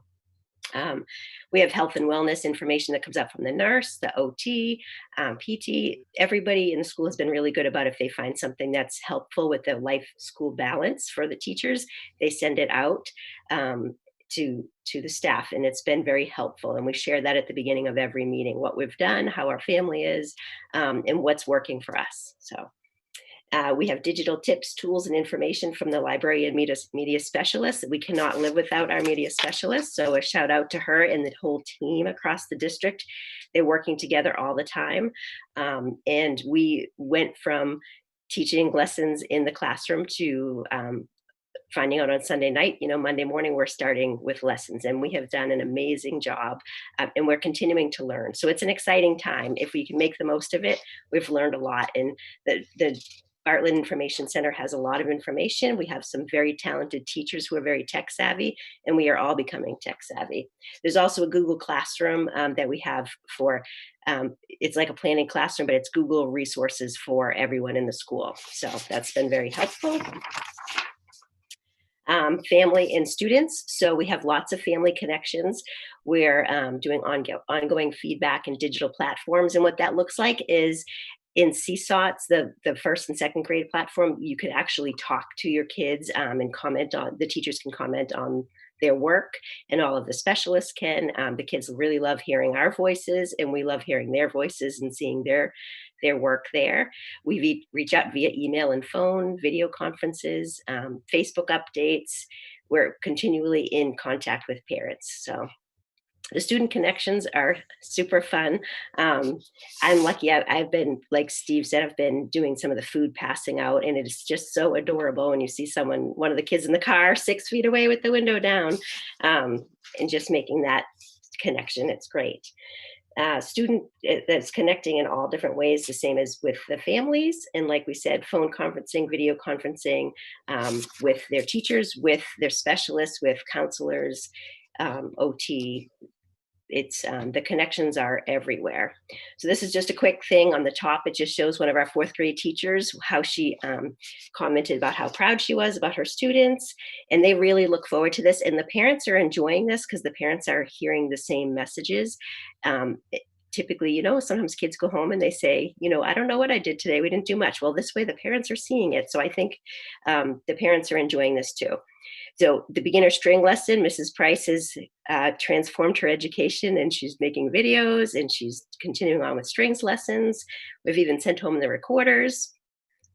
In the bottom right corner is just 1 week of interactions that they've had through the Seesaw platform. That doesn't include anything like Zoom conferences. It's just digital. So setting up a successful day every day, our teachers are very similar to Maple Ave. They start with a morning message, they have a video, they send out an email blast, they have the week planned out for the families so that they can space out the work so that it's flexible for the families. And the teachers have that flexibility about when they're correcting it as well. And so the one on the left is Zoe, and she's got a fourth grade classroom, and she's putting up a video. The kids love the videos. The next one, the Monday Partial Sums Edition. This is an example of second grade collaboration. So the second grade teachers are planning, they have their own planning classroom as well as all the grades. And so this was on one teacher, Mrs. Pelchet, made this video lesson, which is tricky to do at home with your own materials and your two little ones that you're taking care of. She did a great job. And then she shared it with all of the teachers on that team. So they're dividing up the work. And it's fun for the kids to see all of the teachers on the grade level. Down the bottom right, it's a contest that our art teacher put on. Our art teacher is doing some amazing things and keeping kids connected. And that is something that a lot of the kids feel successful. Individualized instruction on the next slide. We have I could only pick a couple things to put on, but our reading specialist is putting up tips and resources. Our special ed teachers and related service providers are doing videos. Our paraprofessionals are busy making videos, reading books. there's an amazing amount of work here, and it's very personal and connected. And my favorite quote through all of this is from Mrs. McNamee, our library media specialist. Every time she ends anything she does, a video, she always says, "We're all learning here," and we are all learning here. So, individualized instruction. There's a lot that many teachers and many children don't see behind the scenes, but like that's Mrs. McQuaid for ESOL. She is reaching out, she's translating, she's providing other resources for students with other languages. We are doing what we need to do for our kids, just like we would in school, but we've found creative ways to do it out of school. And Jess Fournier, the OT, is teaching all of us. She sends things to the staff as well, but yoga and breathing, zones of regulation.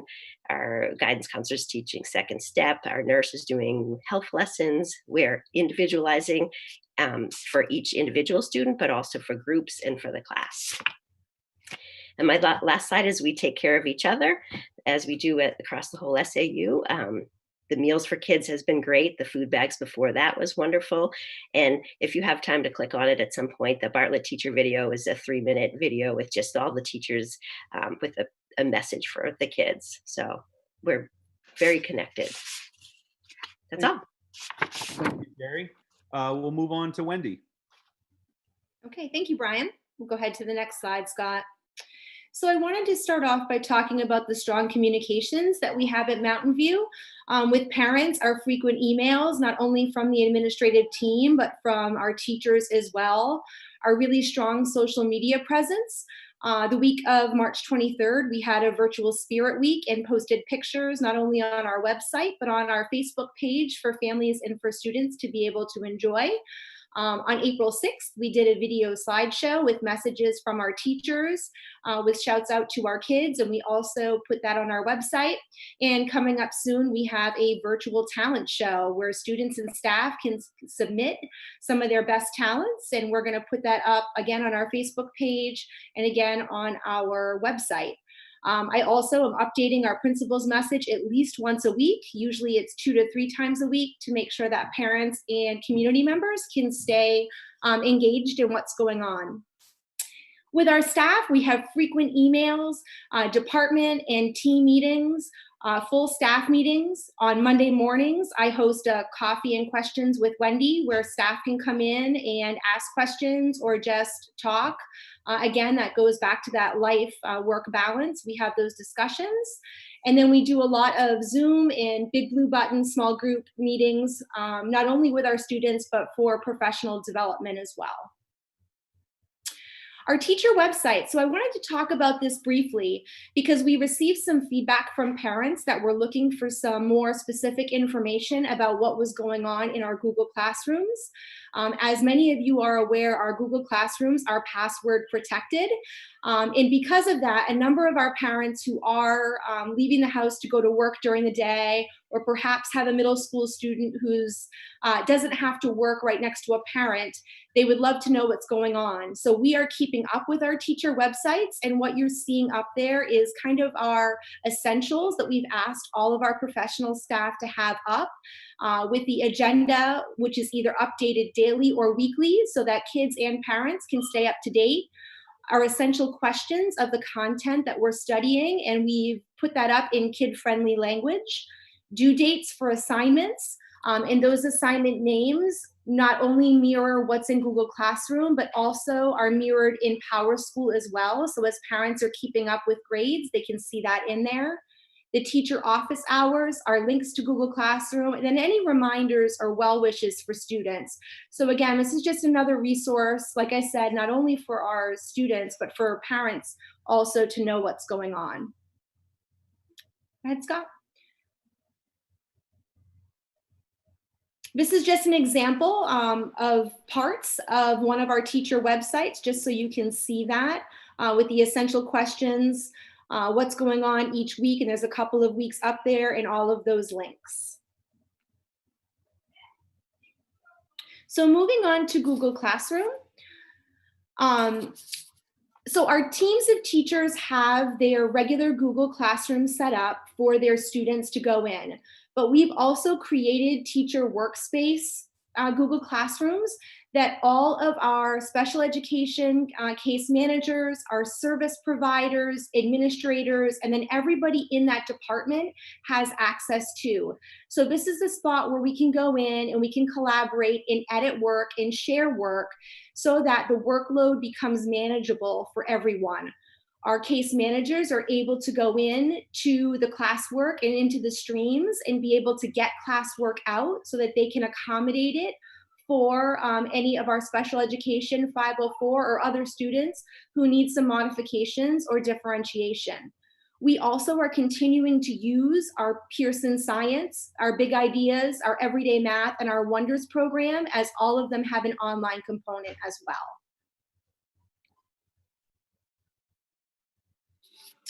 So this is just a snapshot of just showing the teachers and all of their access to be able to go in and change all of that. I'm not going to speak too much about special education because I feel like the other principals and Dr. Dolliff talked about the remarkable job that all of our paraprofessionals and special education teachers are doing. So we'll go ahead and move on to the next slide. So throughout this year, if you remember back when I made my budget presentation, we've been working on our future ready skills. And these are skills like organization, goal setting, and time management. And this has continued into our connected learning environment. What you're seeing up on the screen is an example of a week-long unit that was offered just last week in 7th grade. And our guidance staff is also continuing to offer our second step and our character development lessons.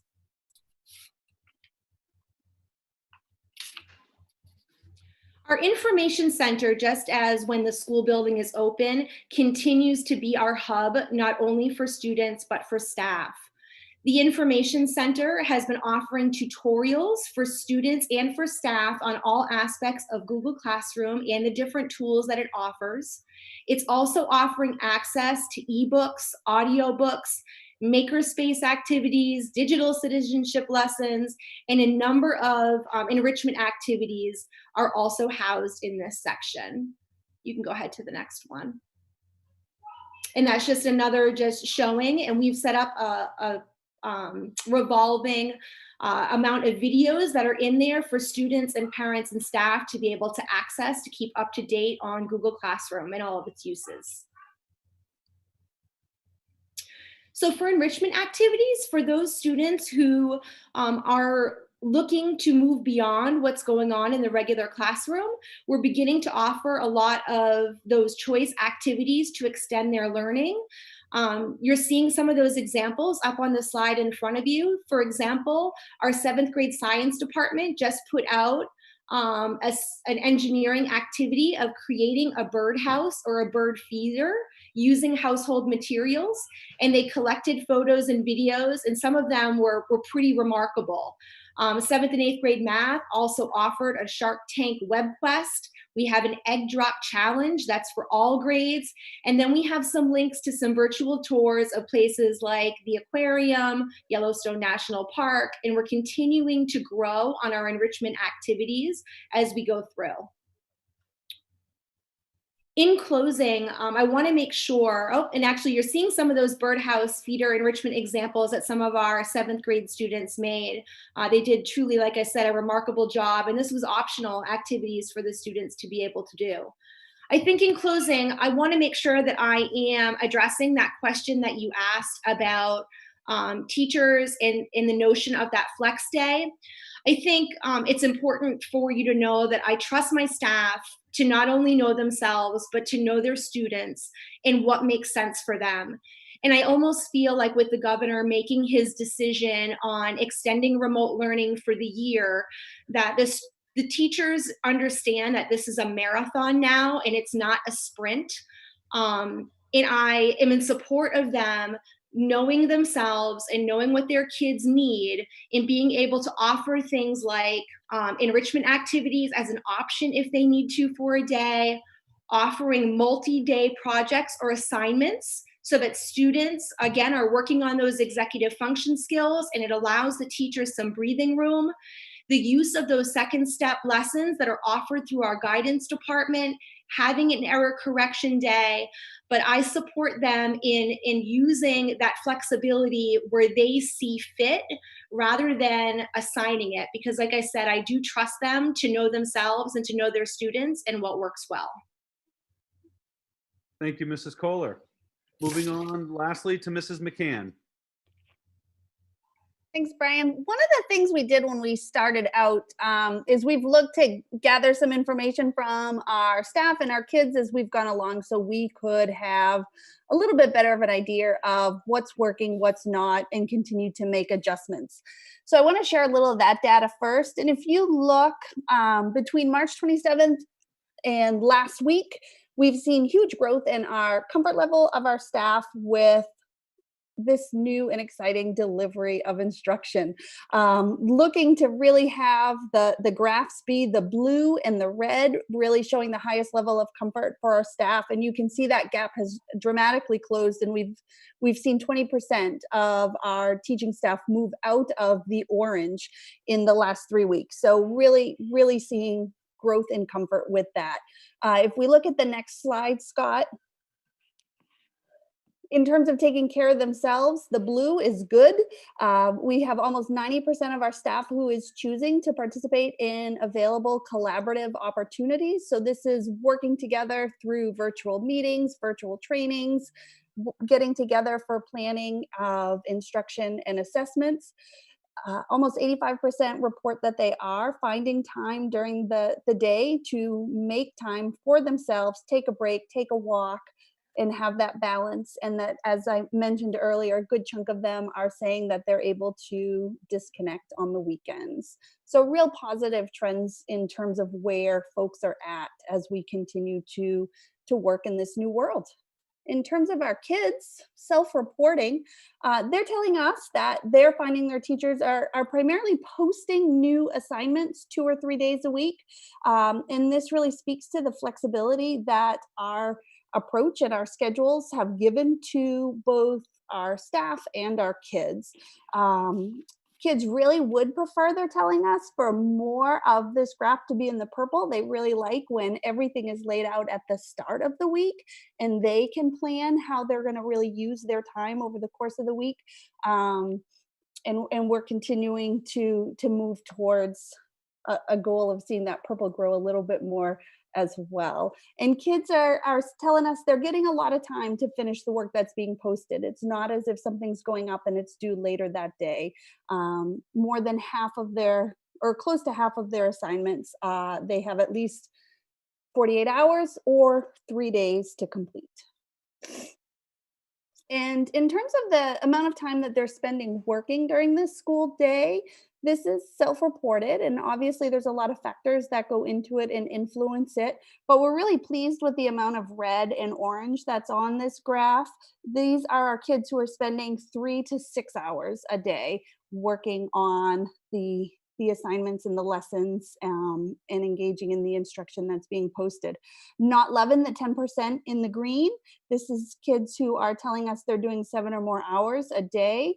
This is something that I've addressed with kids directly as I can. I do a Monday morning announcement, and I've asked if they are in that 10%, that they're reaching out directly to their teachers and sharing that and working on a plan to reduce that. And this is an area we're going to be focusing on ourselves the next week and a half in terms of reaching out and looking to make contact with these kids. A lot of our time the last few weeks has been reaching out and trying to connect and engage kids who had fallen off the grid as we've made this transition. We're finding we've got a real large percentage of kids who are invested and engaged every day, but 7+ hours is too much, and we want to work to get all our kids into, ideally, the orange and the red. So things we're doing, we are living in the Google Classroom. Everything that I'm going to show you real quick is taking place in those Google Classrooms. We are doing a daily attendance and check-in for each grade level. They have their own classroom. And Scott, if you want to go to the next slide, when they go in there, there's three kind of consistent things that they're going to find. The first is a daily check-in. They just take 2 minutes. They let us know that they're here, and they check off the classes that they're going to be working on for that day. And then we're able to use that to gauge attendance and connectivity on a regular basis. We're doing weekly Monday morning announcements with kind of updates and tips and tricks for kids. Our students are continuing to produce our Grizzly Buzz podcast, and we're putting that out on Fridays. And then the classrooms are grade level specific. So as other information comes up that we want to share with them, we're pushing it out that way. All of our classes are in the Google Classroom, including our professional development. We've got a great Google Classroom support site that is been completely designed by and is supported by faculty and staff who are providing different tips and tricks and trainings, and they're sharing and collaborating. Every Tuesday is High Tech Tuesday, and there's a whole series of workshops offered throughout the day for our staff by other staff members for using the Google Classroom. We also have resources for our paraeducators in providing tips and tricks for them to help better support our students in this remote environment. We've got our gap classes in the Google Classroom as well. So we've been able to continue and move forward with those courses for both our high school kids and our adult learners. And I just highlighted on here some of the embedded features in case you haven't seen them in the Google Classroom. So there is a calendar and there is a to-do list that auto-populates from all of the classes that you are enrolled in. And this really helps with the organization and the workflow for all of our students. What do we got next? Our alternative education program is also working in Google Classroom. We have, as you can see through it, we've been able to integrate a lot of our textbook and online resource materials. When you go into an individual lesson, one of the things that students are able to do is they can open it right up to this individual page. If you're looking at the screen all the way to the right, where it shows me as the student all of the assignments that I have for the class. It tells me what I've turned in. As you can see, I am not good about getting my assignments done. And there's also filters that help me identify what's coming up, what have I already done, what's been returned, graded. So there's a lot of really nice natural features within this program that help all of our students with their organization and their executive functioning. And we've made it work for everything. We've got painting classes happening via remote instruction. Out of the gate, Scott and Laura worked with us to get these fabulous little kits ordered and delivered at every kid's house. And you can see the instructor, Donna Carolean, has created videos, and the same thing in the Amazon picture are the supplies on the table on her desk as she's providing the lessons. So she's working with the exact resources and materials the kids have. And then she's updating them on a regular basis with what she's finding. So her little announcement on this day was that the green paint is not great to work with. So here are some tips and tricks. And she's sharing her product as she's going. We have special education, as people have talked about, all sorts of resources available in meeting all of our learners through the program and through specialized and individualized program that we've been able to embed right into Google Classroom. And then finally, I'll share our AP Calculus BC class as well, and very typical setup. And these are the assignments. Here's a note and kind of lays out what's happening for the week.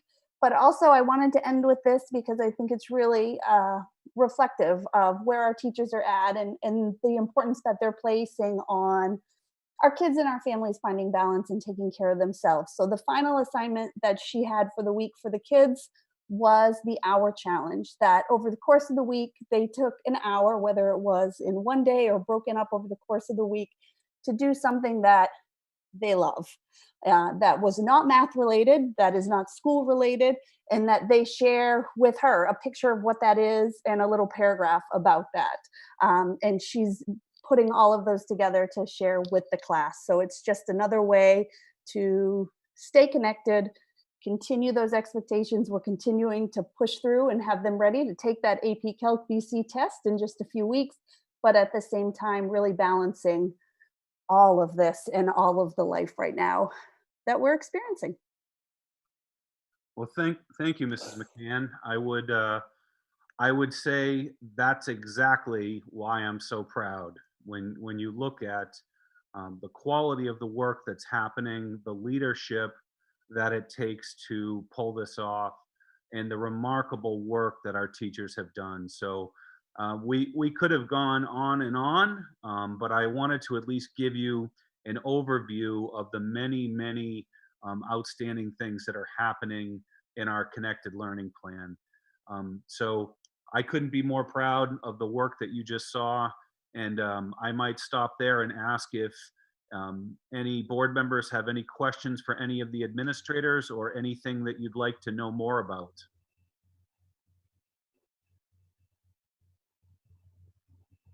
Ellen, did you have a question? I don't have a question. I just want to say, wow. And thank you, all of you, for that information. It was very informative. I felt very eye-opening. And I was particularly interested in the upper grade levels numbers and as how our staff and our kids are doing and all.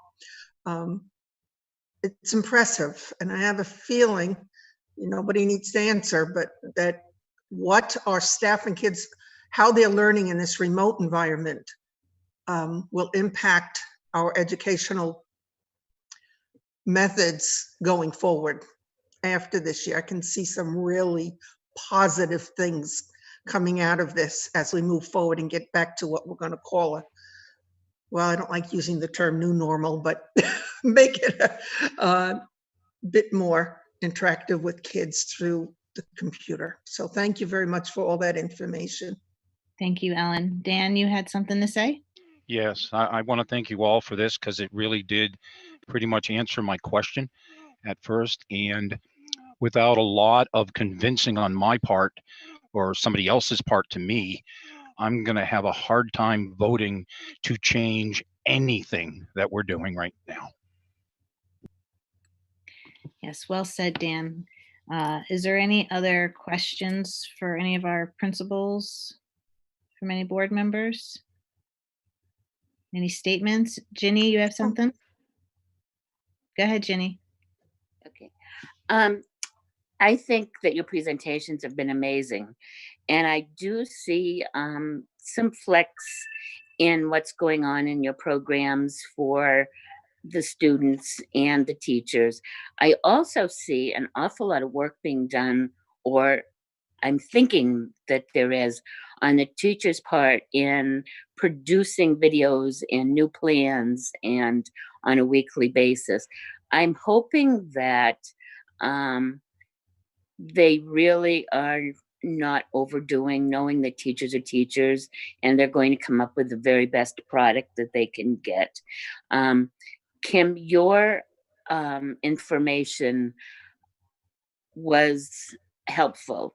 I'm hoping that the elementary school teachers and the Glen Lake teachers are having the same kind of experiences with their teachers, that they really are, knowing that they have families at home that they're working with, and they're coming up with all of this new videos that they're making, and all creative new things that they're coming up with. It takes a lot of time, a lot of effort, and we have students that are coming on all times of day, which is, teachers used to have a 7 to 3 or 8 to 3:30, whatever day, and that's not the new normal. And so I'm concerned about teachers, and so I just would like somebody to let me know that really everything is going okay, because I know teachers are not going to be the ones to say, well, this is really tough, because they're going to do it because they are going to do anything for our kids. So I'm just hoping that really they're getting the support, and everything's okay. Thank you, Ginny. Does anybody want to, Jerry, I saw your hand up. Did you want to comment on that? Yeah, I think that the teachers are definitely getting the support that they need. They've learned to collaborate and they've gotten together so much, and they are starting to find that life work balance. I think that teachers are teachers, and they always want the work to be their best foot forward no matter what. But I do think that my teachers are saying they're excited, they want to keep going, they've got the kids in a good routine, they don't want any days off, they just want to keep going, it's good, the schedules are working out. That's the feedback that they're giving me. Thank you, Jerry. Kathy, I saw your hand up. Did you want to say something too? Yeah, I think I would agree with what Jerry said, and I think as far as I think teachers, we've been together quite a while through a lot of stuff, and I think teachers do feel okay saying when it's getting to be too much, and that's why I would have given you a very different answer a couple of weeks ago, and it really was a lot, and they were trying to make sense of it all and organize it all, and it's a very different feel in the conversations now, and they're excited about the things that they've learned to do. And they're working together. So what you saw shows all of their different contributions, but that doesn't mean that they're all doing it on their own for the week. So the kindergarten team has divvied up their planning so that somebody's making that walkthrough. It's actually a literacy lesson about art, but it involves creating a work of art. And so somebody was concentrating on just that lesson for the week, and somebody else was working on math lessons and instructional videos, and they're putting those together on their site. So there's a real uniformity across the kindergarten team, but it's also enabled them to dig more deeply into the teaching part and to free up time to interact with students. And Seesaw has really helped them manage those contributions because they aren't just clogging up email, and I think they're able to get the work. I think sometimes parents at the beginning too just needed a lot of help figuring out all the technology, and a lot of that is behind them now too. So they're spending less time walking people through that sort of stuff, and more time just being able to really appreciate what the kids are doing and comment on it. And they've set parameters on the times that they are available to do that as well. But Seesaw is really good about marking what's new to come in. So when you come back to it, you can pick up where you left off very easily. So. Thank you, Kathy. Wendy, I saw your hand up. Go ahead, Thank you, Wendy. Heather. So I thought I would also jump in with what Kathy and Jerry had talked about. So at Mountain View as well, all of our grade level departments are planning together, and they are pushing out assignments that are exactly the same. So it doesn't matter if you're on team 5-1 or you're on team 5-2, all of the math students are getting those same assignments. So what's nice about that uniformity is that teachers are able to divide and conquer with making videos. So even though perhaps you might have Mrs. Pruitt as your math teacher, you might be watching a video that was created by Mrs. Lewis. So they're sharing and divvying up those responsibilities. And that's the same with our special education teachers as well. If one of them is working on differentiating or accommodating an assignment, they're doing that to help one another out, because another one might be giving some services, some direct instruction via Zoom or Big Blue Button. So I think that they've really come into their own about working together and offloading some of that workload, so they don't feel like it's all just on them. They really have that collaboration going. So I just wanted to mention that. Thank you, Wendy. That's perfect. Retta, I saw your hand up. Did you have? Just a statement and a couple of questions. And first, I really wanted to commend everyone. What you're doing is absolutely amazing. I work in online, 100% online, and what you've described in the short amount of time has hit some of the critical points. The flexibility and asynchronous and using all of these tools and collaborating, divide and conquered, that some people don't get in years. So this is really impressive what you're doing. And I'm sure some of this will spill over to other times. I guess ultimately what I'm thinking about are, the questions on the table, which are, do we take more long weekends? Do we end school early? Do we do we have flex time? I think the flex time really came out pretty clear across the board. But if there's any comments from any of you that would, I guess, reassure us that, when we come to any votes, or if any votes even get pushed forward, is there anything else we need to know?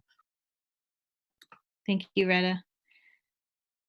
Is there any, so it sounds like the flex time is already being given to all of your staff members. So I think that's pretty clear that we don't need to mandate a day unless there's a board member that feels strongly the other way.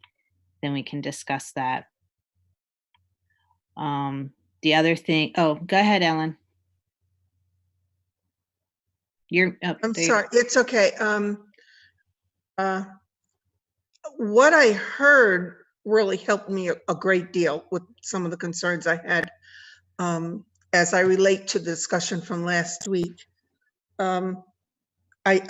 We were told, and it appears absolutely is taking place, that our administration and our staff have the flexibility to do what they feel is needed for the children they're teaching, whether we call it flex time or something else, like whatever.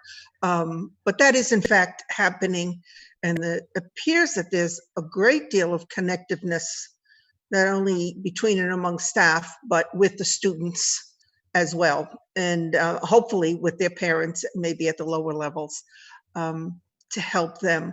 It's helped my thinking as well. Heather, I don't know if I'm premature or not, but I want to ask you as chair, how do you feel about a motion that would be, or no motion at all, just leave our calendar as we've already determined it to be, but in light of all the discussion, that a motion could be made that would say Goffstown takes no further action on the rest of changing the school calendar beyond what we've already done. I'm just curious if you think that would be something of help. Don't change anything. If we leave what we have now, which is April break, and we get out June 11th, unless we change something, I don't think we need a motion. Okay. Dan, I see your hand up. I would agree with that. If someone wants to make a motion that's definitive, that sends a message, we could take up, and I'm not suggesting we do, a suggestion that was made at the SAU, because I think the vote, the individual vote passed where a weighted vote may not have passed. And I didn't call for a weighted vote. It just wasn't worth it at the time. So I'm in favor of just moving on the agenda. Right. Thank you, Dan. Heather? So the recommendation from the SAU board was to discuss flex time, which I think we're unanimous that our staff is doing this already, and we're not going to mandate a specific day. And also whether we want to implement a 3-day weekend. Ellen? Yeah, I totally agree with what you said and what Dan was saying. It's pretty clear from what there's reports and this presentation we've just had that more like long weekends and stuff is just not needed. That's what I'm gathering from all this information. The reason I'm thinking of making a deliberate statement as a form of a vote that Goffstown will not make any further changes is to make sure that that's clear going forward, and that no one thinks, well, maybe they'll change. I don't know. I that's why I asked the chair and others how they feel about it. I'm happy not to take any further action, but it just not taking that action might be enough of a statement. I don't know, but I agree with what you and Dan had been talking about. Thank you. Thank you, Ellen. Susanna, you had your hand? Yes, I just want to make sure that if we, I mean, the flex days are kind of obvious now, but if we make determination of no long weekends, that we also let the parents decide if they want to take a long weekend. You know, that they're not, that we are not saying, oh, we canceled all long weekends. Now you can't have a long weekend. So give the parents an option too. So it's clear in the message. Yes, we don't have them, but if you choose to do so, it is up to your discretion. Right. And Susanna, that has been said, I think, on a weekly basis by Brian Right. videos, that if any parent needs to take a break, they have that right to take a break. I saw parents today that said, today's not a good day, we're not doing anything. Right. And that is absolutely fine with that. Janelle, I saw your hand up. Yeah, I just wanted to say I was concerned about the teachers and the parents and the kids having a flex day, but I think a lot of my concern arose from the beginning of all this, and seeing myself struggle, and I'm here to teach both kids, but luckily enough, but my husband works. I just started thinking about all these parents who don't have time.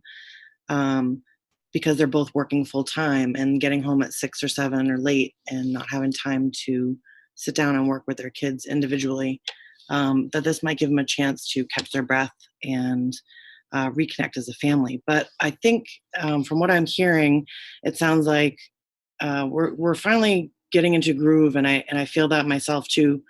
In Maple Ave is that.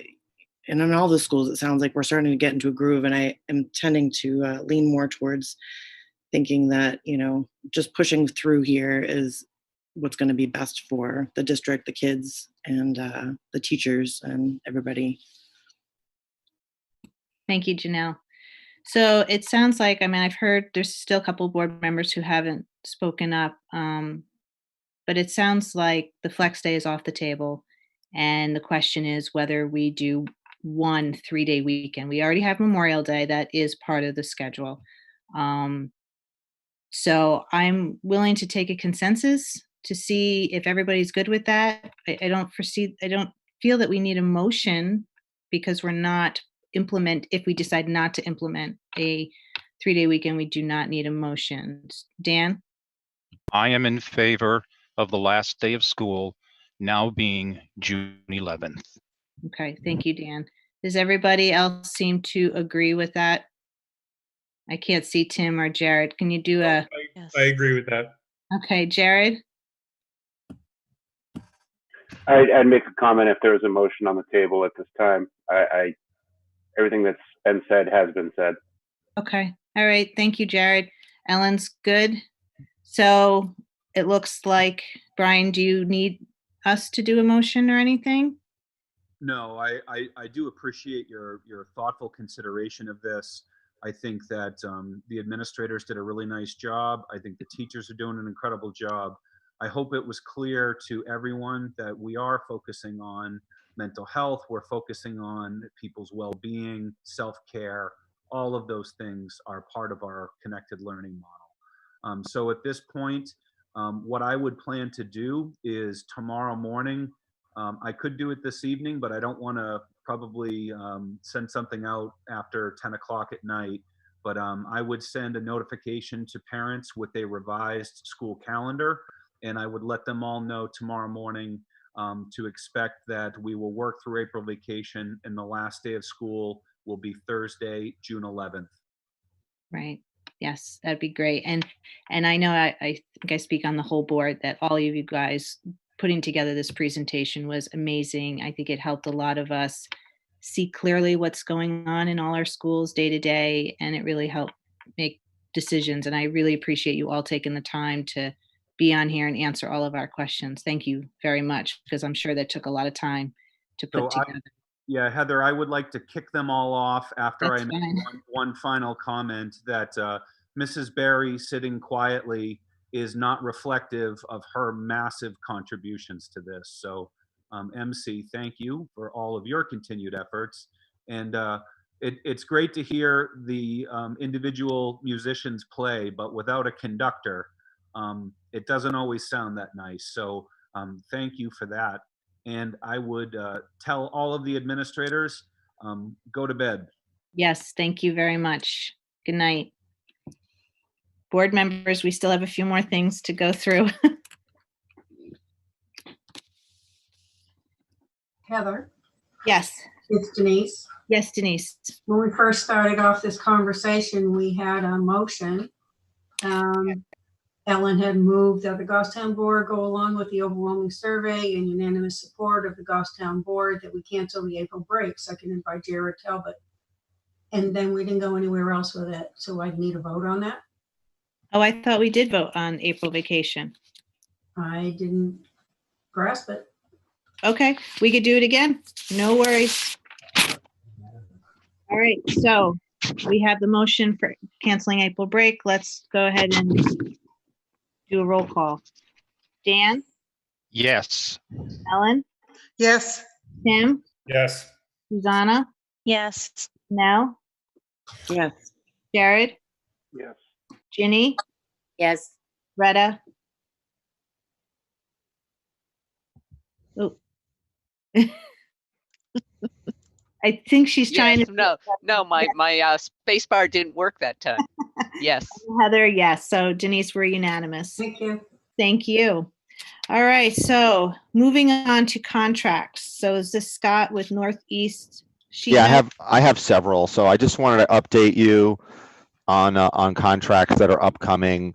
We do rent on an annual basis the Northeast Sheet Metal building, a portion of it for alt ed, and I will be doing a 1-year extension for that. I'm going to skip down to the YMCA aftercare.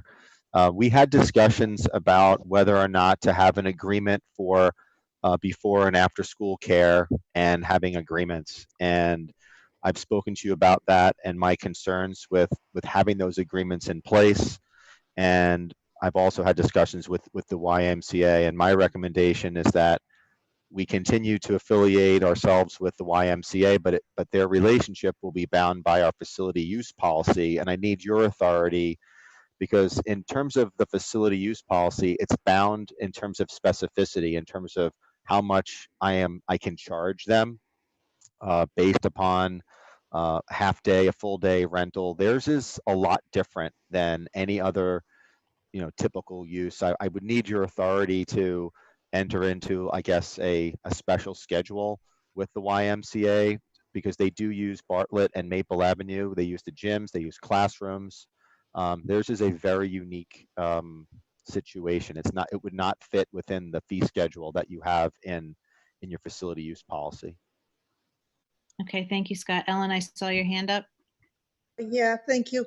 A couple of questions come to mind right off. Is what is the fee now and what is it based on?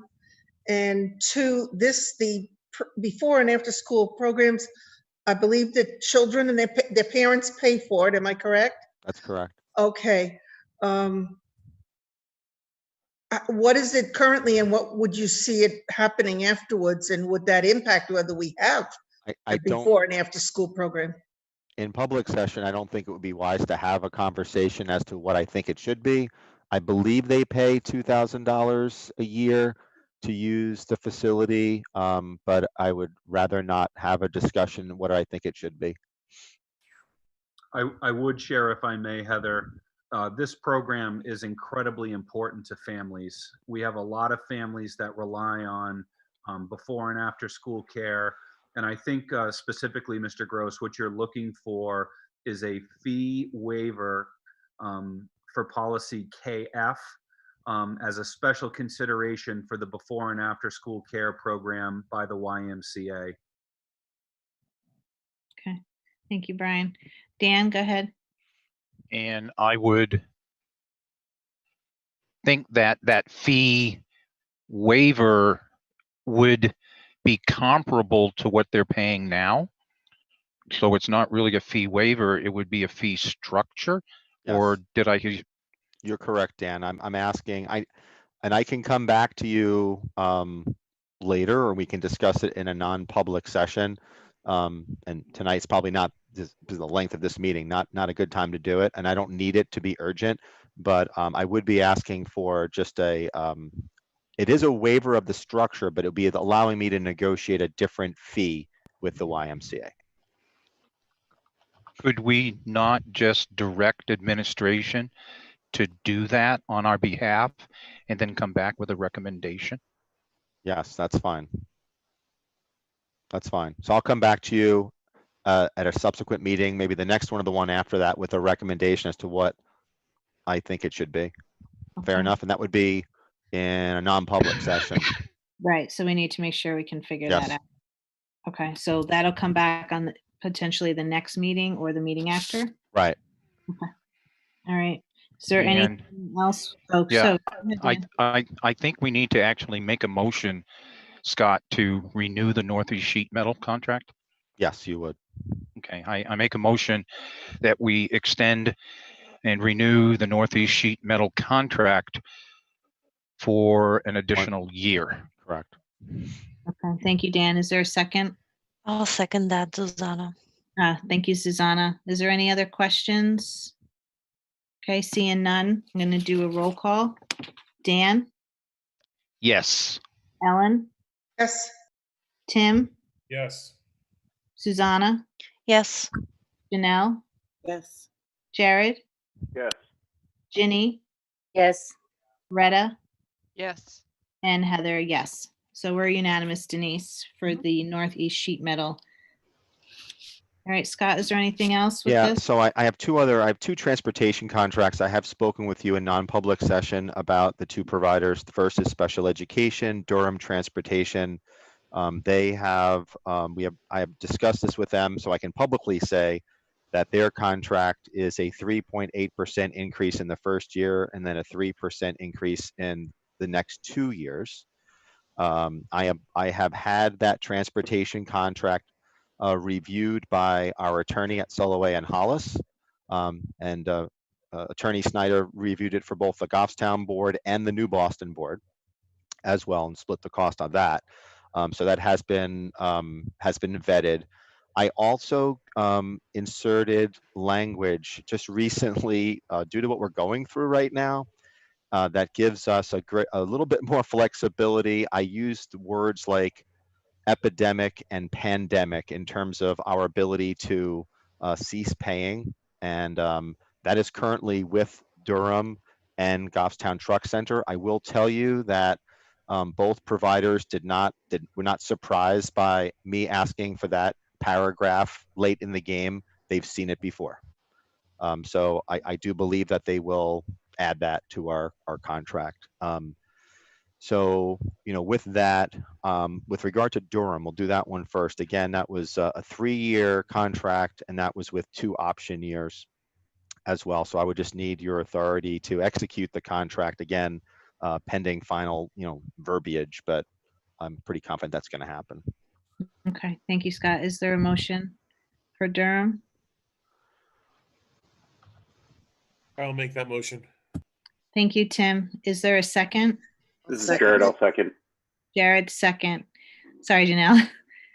Anybody have any other questions, comments? Okay, seeing none, we'll do a roll call. Dan, Yes. Ellen, Yes. Tim, Yes. Susanna, Yes. Janelle, Yes. Jared, Yes. Ginny, Yes. Retta, Yes. and Heather, yes. So we're unanimous on that, Denise. So then the second one. Second one was Goffstown Truck Center. Again, this one was a 5-year contract with 2 option years. The first year being the highest. It was almost 11.8. I think it was about almost 12% first year, then 3 in each subsequent year. You'll recall that theirs is a little bit different than Durham in terms of their buses, in terms of the investment. 24 buses. It's just a little bit different in terms of the retention and attraction of and attracting bus drivers.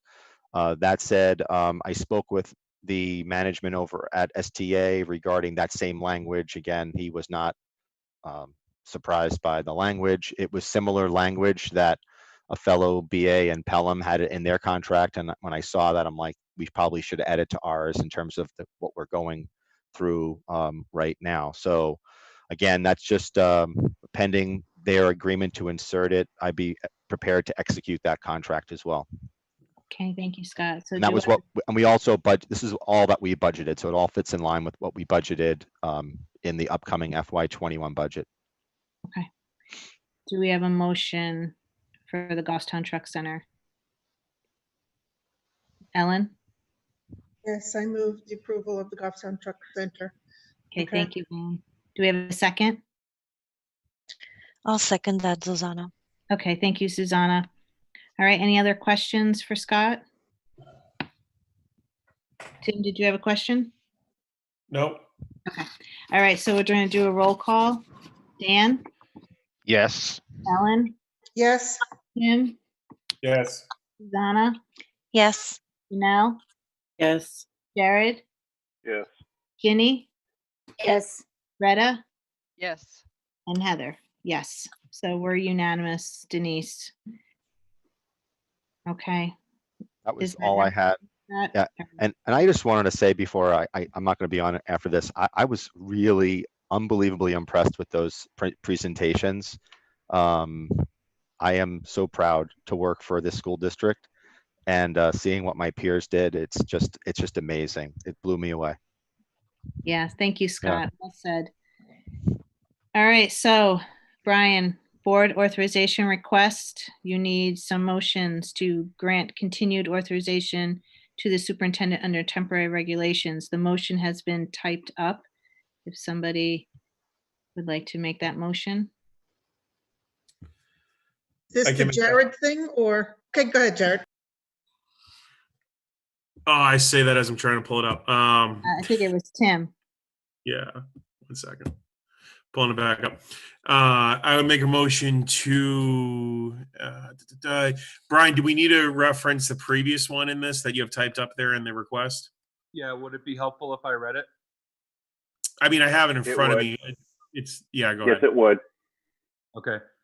So the motion would be to grant continued authorization to the superintendent under temporary regulation.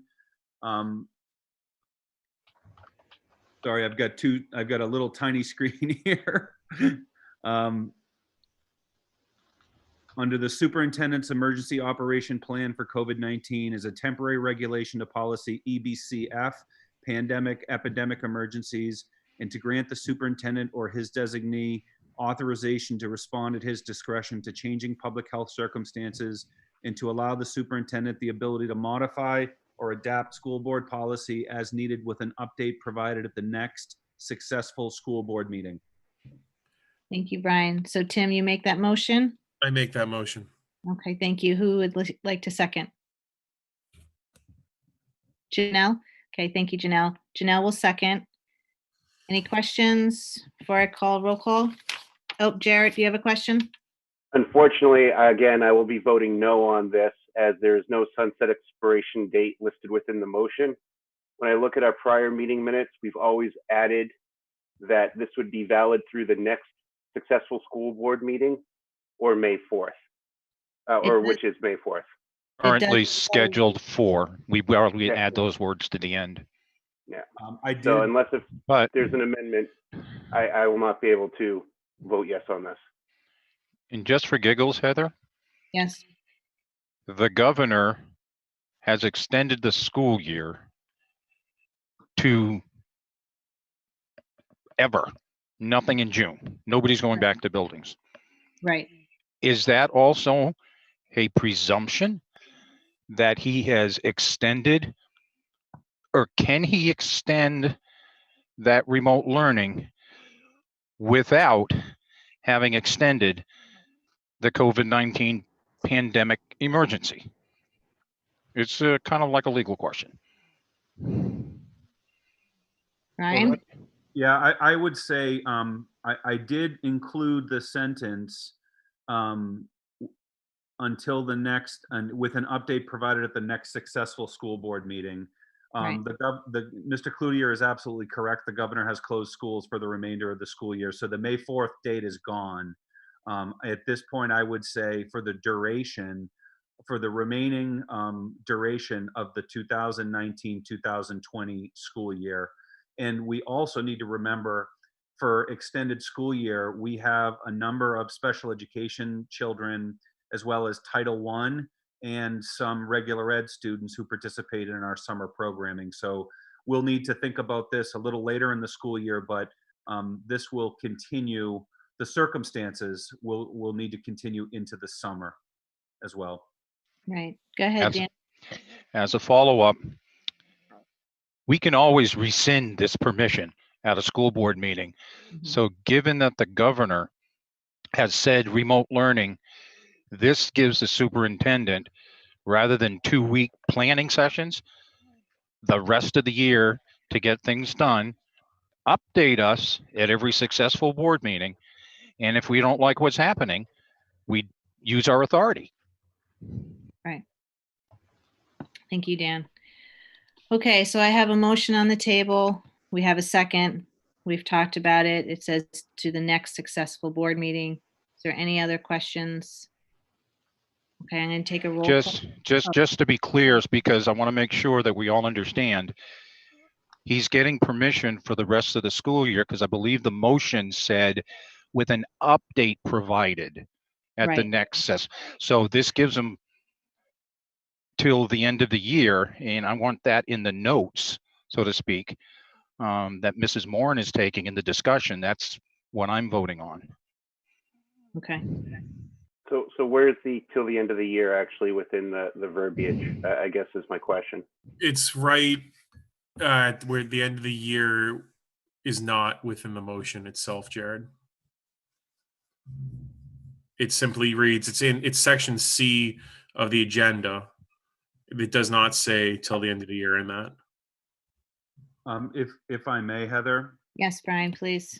It would be easy enough to just amend the motion, and where it says to allow the superintendent the ability to modify or adapt school board policy as needed until the end of the 2019-2020 school year, with an update provided at the next successful school board meeting. So you could just insert that for the remainder of the 2019-2020 school year. And then we would need to do something similar prior to our extended school year programs happening in July. Right. Jared, does that work for you? Absolutely, because it's really important that we make sure that we have the affirmative notion in place that we're granting this authority, the special authority to our superintendent and their peers, or I'm sorry, and his people. I would amend my motion to read as such. And Janelle, you second the amendment. Denise, did you get all that? Yep. Okay, thank you. All right, so I'm going to do a roll call. Dan? Yes. Ellen? Yes. Tim? Yes. Susanna? Yes. Janelle? Yes. Jared? Yes. Ginny? Yes. Retta? Yes. And Heather, yes. So we're unanimous on granting authorization for the superintendent. It looks like the second one, we need to grant authorization to the business administrator to pay bills. There is a motion already typed up. The motion is requested to continue to pay bills as we have been doing for the last number of months through the next successful board meeting. So moved. Okay, thank you, Dan. Ellen, you second? Okay. Does anybody have any questions on that? Seeing none, we'll do a roll call. Anne? Yes. Ellen? Yes. Tim? Yes. Susanna? Yes. Janelle? Yes. Jared? Yes. Ginny? Yes. Retta? Yes. And Heather, yes. We're unanimous, Denise. Okay, the last part is school staffing. I know there was a sheet sent out, Brian. Yeah, and the one that I just pulled up, Scott, can you put up the second staffing sheet that Mrs. Moran sent out? The one that there was a revised sheet. If you could just pull that up real quick, if you have a chance. That's Sorry, what- I should have given you notice on that, Scott. If you could keep talking and stretch it out, I will get it going. He has 3 teachers. Yeah, so the original staffing sheet only had one. So Had one. I'll just go through. We have a resignation from Amelia Talbot, who is a classroom teacher at Maple Ave. That's the first resignation. Move to accept? Well, do you want to do all three at the same time, Brian, or do you want to do each one individual? This is the only name on the one that I have. I know the second name Oh, was Jacqueline Moulton? Nate Lambert. Yeah, this is all, Brian, this is all I have, I think, that Denise sent.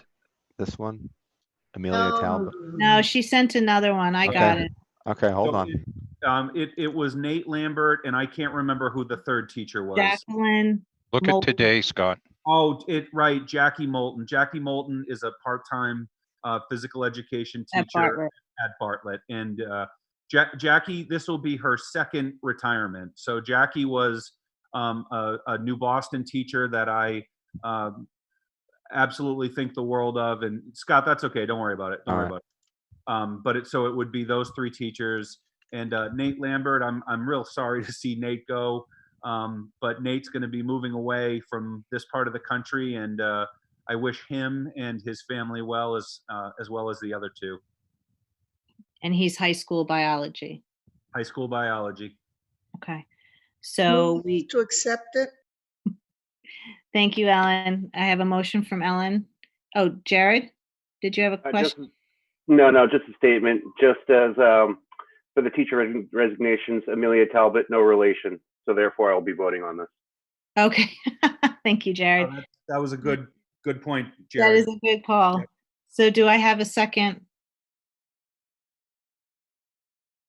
Anybody seconding? I'll second that. Oh, thank you, Susanna. All right, so we have a motion and a second. Any other questions? Okay, I'll do a roll call. Dan? Yes. Ellen? Yes. Tim? Yes. Susanna? Yes. Janelle? Yes. Jared? Yes. Ginny? Yes. Retta? Yes. And Heather? Yes. We're unanimous, Denise. So is there any other business that may legally come before the meeting? Jared? Just as a question, and I'd like to address this to Superintendent Bulkey. With the presentations that we received today that were done very well, I'd like to potentially look at further thoughts now that we have this infrastructure in place to potentially look at not having snow days into the future. So whether it be next year, the years after, but I would like the superintendent and potentially administration to review a potential request that may be coming to look at this interactive model of learning, this remote learning, and potentially replacing stay-at-home snow days as we look into further school years. It's funny that you raised that, Jared, because I historically have been so against blizzard bags and really I'm with you 100% now. This has totally and completely changed my perspective. But I will say what you just saw tonight is nothing like what the so-called traditional blizzard bags were. And to be set up to have a really elegant day of pre-planned lessons, I am fully in support of. It's funny, I shared with our regional superintendents group on Friday that my recommendation would be moving forward that we would absolutely adopt blizzard bags and we would no longer have snow days altogether. So I respect that, Jared, and we're on it. That'd be great. I'm sorry. Some people are raising their hands. Yeah, I see that. Jared, did you have more to say? I think that may spawn conversation, but I'd like to make a motion potentially later based on the conversation that's about to occur. Oh, okay. So you making a No, motion? Go ahead, not yet. I know that Oh. Dan and Janelle were raising their hands for comments. So. Okay. Go ahead. I don't know who raised their hand first, so. Well, I'm not on mute. Sorry, Janelle. All right, go ahead, Dan. We would need legislative action or change our model from school days to hours in order to not incorporate 10 snow days into a calendar. So we have to account for them, but we don't have to use them. That's legislatively mandated. Okay, thank you, Dan. Janelle? I just had this discussion with Jeff last night. And I think that it's a fantastic idea that I'm sure that districts around the nation are looking at that, or maybe not around the nation, but the snowy districts are looking at. But it is a little bit different than what we have right now, where we're getting all of this in place. Everybody's, hit the ground running, but it took a couple weeks to get there. So, I mean, there'll be a lot of logistics to work out, but very interesting idea, and love to be posted on that. Kept posted. Yeah, Definitely, I Jared, agree. I really appreciate it. And actually, spoiler alert, I asked Mrs. Barry about a week and a half ago to start working on a presentation to adopt a blizzard bag type model. So I think right now it's probably not of the highest priority for us. I think if you would be willing to give us, I think I absolutely hear, it sounds like folks are interested in moving forward with having a presentation brought to you about shifting to a blizzard bag model. There are a couple of things that are different in the current rule change that the state board adopted. There is no participation requirement percentage. I believe that under the blizzard bag proposal, it has to be an 80% participation rate. I think we get that, but I do want you to know that that participation rate is a factor for blizzard bags. But if the board would be willing to give us a little bit of time, I'd like to come back to you at a later point with a full proposal. Yeah, I think that would be great. I think we really would like to look into that. Now, I saw Ellen had a hand, and I see Retta just put a hand up, and so did Ginny. So why don't we do Ellen? Go ahead, Ellen. Okay, excuse me. I would go one step further and at some point, not right now, but like to ask administration and staff to look into how we can use this remote learning process even more for day-to-day lessons and homework and so forth. But my agenda says there's an SSS technology supervision nominations, and then it says other Glen Lake new teacher proposal. Is that gone or? The agenda got changed and a new one was sent. Okay. So what? So those are not on it. Those are not on it. Is that okay? correct? Thank you. Okay, thank you, Ellen. Retta, you had your hand up? Yeah, I just wanted to add that as you're working on that presentation, or MJ's working on that presentation, if we could make sure that we have the administration weigh in on it as well. Just logistically, I think it would just make things, it would just make it go smoothly. Yes, absolutely. Yeah, we'll certainly have administrative input as well as teacher input. Thank you. Ginny, I know you had your hand up. Yes, I think it's probably a good idea, but I think everybody has an awful lot on their plate right now.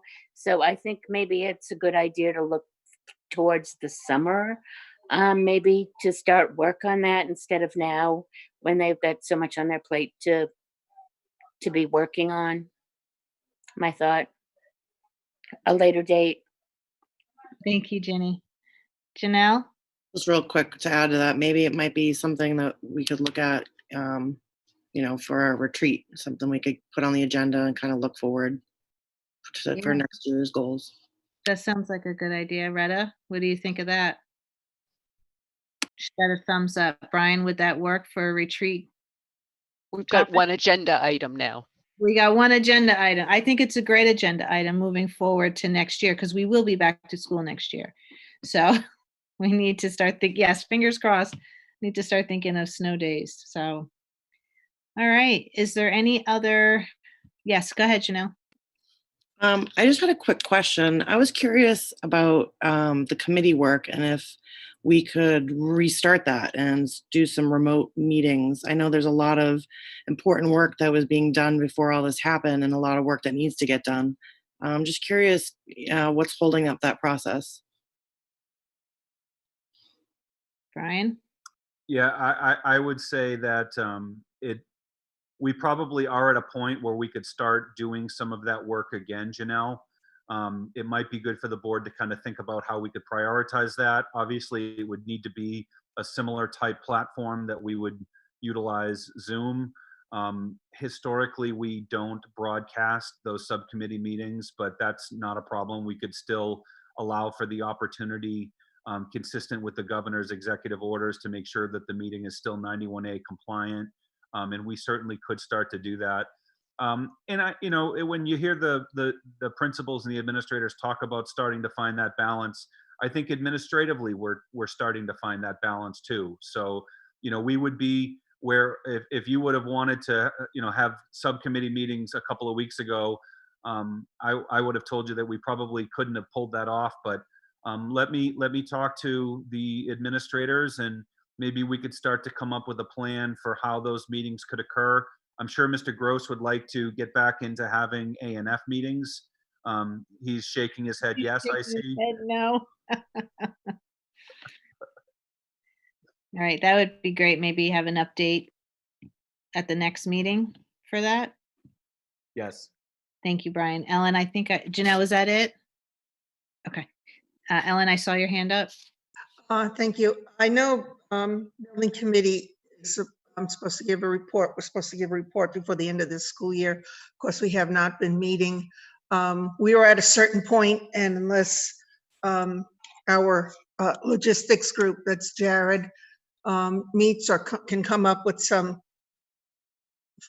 detailed information with regard to costs and things, I know I'd like to bring forward a report as to where we're at, and possibly raise this the topic of school space needs at our retreat as well, for the board to have some discussion and consideration of various options going forward. Okay. Maybe Heather, if I may, maybe we could think about each committee kind of thinking about what they would need to be doing and what that would look like. I think C&E would be the one that I might ask for a reprieve on.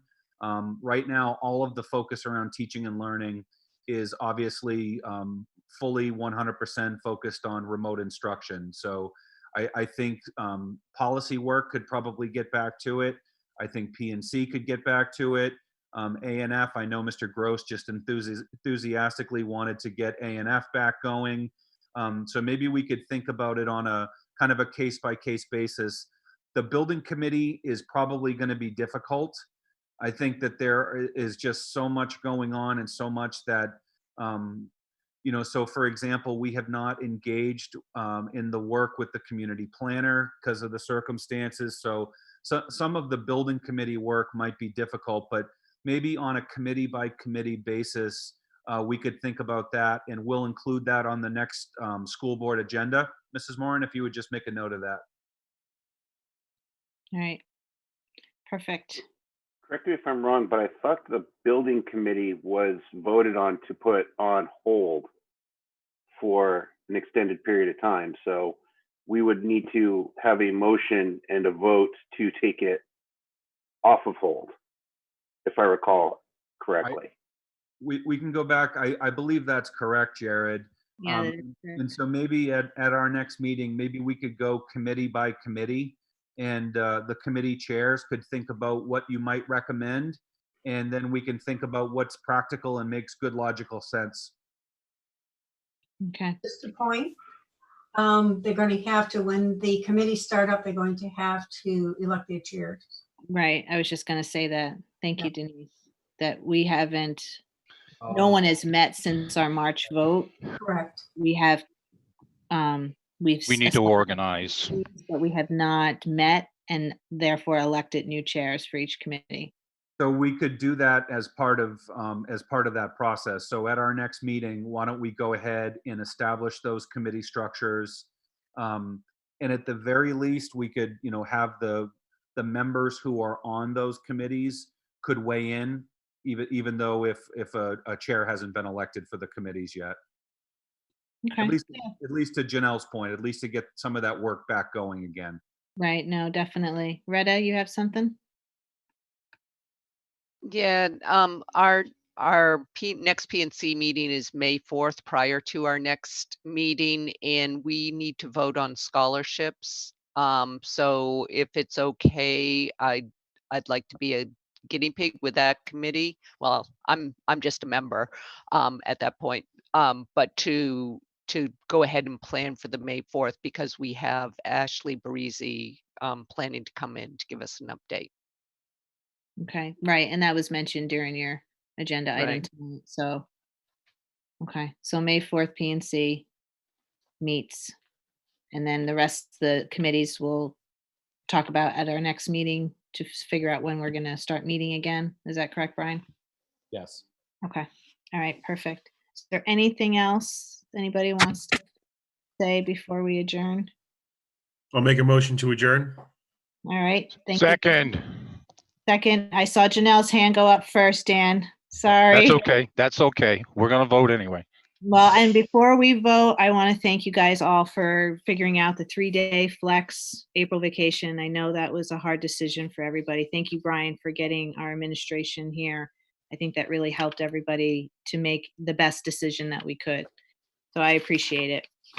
And Heather, I would just offer my appreciation to you. Not easy to chair a meeting like this, but you guys are really getting the groove down. So well done, well done, Heather, and well done, everybody. Thank you. Yes, it's definitely a different way of having a meeting. I want to get back together in the high school. All right, Dan? Yes. Ellen? Yes. Tim? Yes. Susanna? Yes. Janelle? Yes. Jared? Yes. Ginny? Yes. Retta? Yes. And Heather, yes. So we are adjourned. Thank you, everyone.